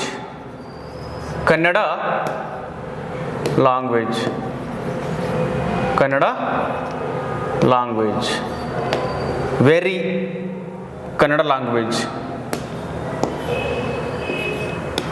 Very easily. ನೋಡ್ರಿ, ವೆರಿ ಈಸಿಲಿ ಅನ್ನೋದು ಅಡ್ವರ್ಬ್. ಯಾಕಂದರೆ ಸೊ ನಾನು ಟೀಚ್ ಮಾಡ್ತಾ ಇದ್ದೀನಿ, ಇದು ಟೀಚ್ ಅನ್ನೋದು ವರ್ಬ್. ಟೀಚ್ ಅನ್ನೋದೇನೋ ವರ್ಬ್ ಆಗುತ್ತೆ ಸ್ನೇಹಿತರೆ. ಸೊ ಟೀಚ್ ಯಾವ ರೀತಿ ಮಾಡ್ತಾ ಇದ್ದೀವಿ? ಬಹಳ ಸರಳವಾಗಿ ನಿಮಗೆ ಕನ್ನಡದಲ್ಲಿ ಹೇಳಲಿಕ್ಕೆ ಇಷ್ಟಪಡ್ತಾ ಇದ್ದೀನಿ. ಸೊ ಕನ್ನಡದಲ್ಲಿ ನಿಮಗೆ ಕಲಿಸ್ಲಿಕ್ಕೆ ಇಷ್ಟಪಡ್ತಾ ಇದ್ದೀನಿ. ಯಾಕಂದರೆ ನಮ್ಮೆಲ್ಲ ಕನ್ನಡ ಮೀಡಿಯಂ ಸ್ಟೂಡೆಂಟ್ಸ್ ನಾವೆಲ್ಲ, ಹೌದಿಲ್ಲೋ? ನೋಡ್ರಿ, ಸೊ ನಾವೆಲ್ಲ ಹಳ್ಳಿ ಶಾಲೆಯಿಂದ ಬಂದವರು. ಸೊ ಕನ್ನಡದಲ್ಲಿ ಕಲಿತ್ರೆ ಇನ್ನೂ ಈಸಿಯಾಗಿ ಅರ್ಥ ಮಾಡ್ಕೋಬೋದು. ಇಂಗ್ಲೀಷ್ನಲ್ಲಿ ನೋಡ್ರಿ, ಇಂಗ್ಲೀಷ್ ಗ್ರಾಮರ್ ನಾವು ಕನ್ನಡದಾಗ ಕಲಿತಾ ಇದ್ದೀವಿ ನೀಟಾಗಿ.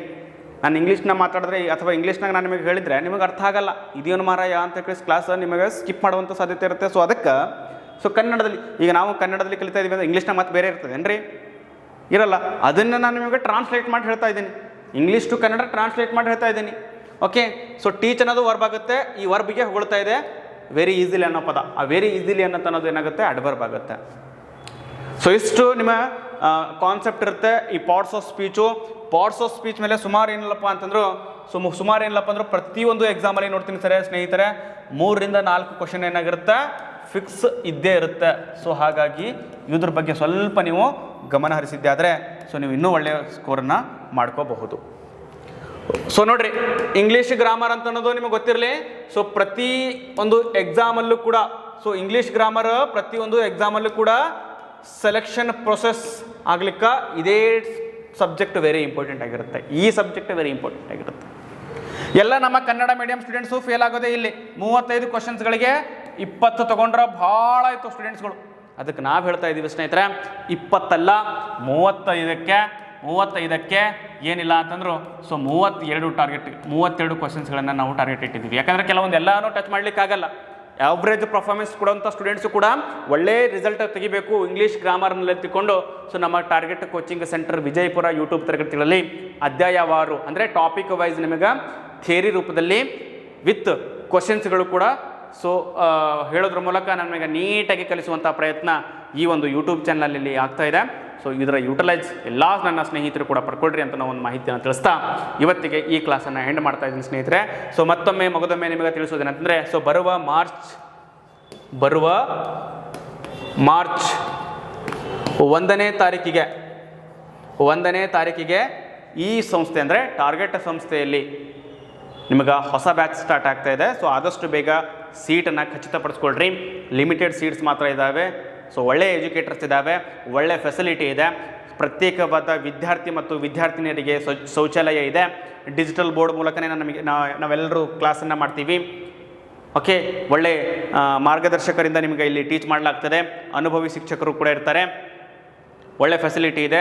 ಸೊ ಹಾಗಾಗಿ ನೀವು ಸೆಂಟರ್ ಪಾಯಿಂಟ್ ಇದೆ, ವಿಜಯಪುರದ ಸೆಂಟರ್ ಪಾಯಿಂಟ್ ಏಕೈಕ ಸಂಸ್ಥೆ ಅಂದರೆ ಅದು ನಮ್ಮ ಟಾರ್ಗೆಟ್ ಕೋಚಿಂಗ್ ಸೆಂಟರ್ ವಿಜಯಪುರ ಇದೆ. ಸೊ ಸ್ನೇಹಿತರೆ, ಸೊ ಹಾಗಾಗಿ ಸೊ ಇದರ ಯೂಟಿಲೈಸನ್ನು ಮಾಡಿಕೊಟ್ರಿ ಅಂತ ನಾವು ಒಂದು ಮಾಹಿತಿಯನ್ನು ತಿಳಿಸ್ತಾ ಇವತ್ತಿಗೆ ಈ ಕ್ಲಾಸನ್ನು ಎಂಡ್ ಮಾಡ್ತಾ ಇದ್ದೀನಿ ಸ್ನೇಹಿತರೆ. ಸೊ ಈ ಮಾಹಿತಿ ಎಲ್ಲ ನನ್ನ ಸ್ನೇಹಿತರಿಗೂ ಕೂಡ ಸೊ ರೀಚ್ ಆಗಲಿ. ಕರ್ನಾಟಕದ ಪ್ರತಿಯೊಬ್ಬ ಬಡ ವಿದ್ಯಾರ್ಥಿಗಳಿಗೂ ಕೂಡ ಸೊ ಈ ತರಹ ಕ್ಲಾಸಸ್ಗಳು, ಥಿಯರಿ ರೂಪದ ಇಂಗ್ಲೀಷ್ ಕ್ಲಾಸ್ಗಳು ಎಲ್ರಿಗೂ ಕೂಡ ರೀಚ್ ಆಗಬೇಕು. ಆ ಕೆಲಸ ತಾವೆಲ್ಲರೂ ಮಾಡ್ತಾ ಇದ್ದೀರಾ ಅಂತ ನಾವು ಒಂದು ಆಶಾಭಾವನೆಯೊಂದಿಗೆ ಇವತ್ತಿನ ಕ್ಲಾಸನ್ನು ಎಂಡ್ ಮಾಡ್ತಾ ಇದ್ದೀನಿ ಸ್ನೇಹಿತರೆ. ಎಲ್ಲರಿಗೂ ಕೂಡ ಥ್ಯಾಂಕ್ ಯು ಸೋ ಮಚ್.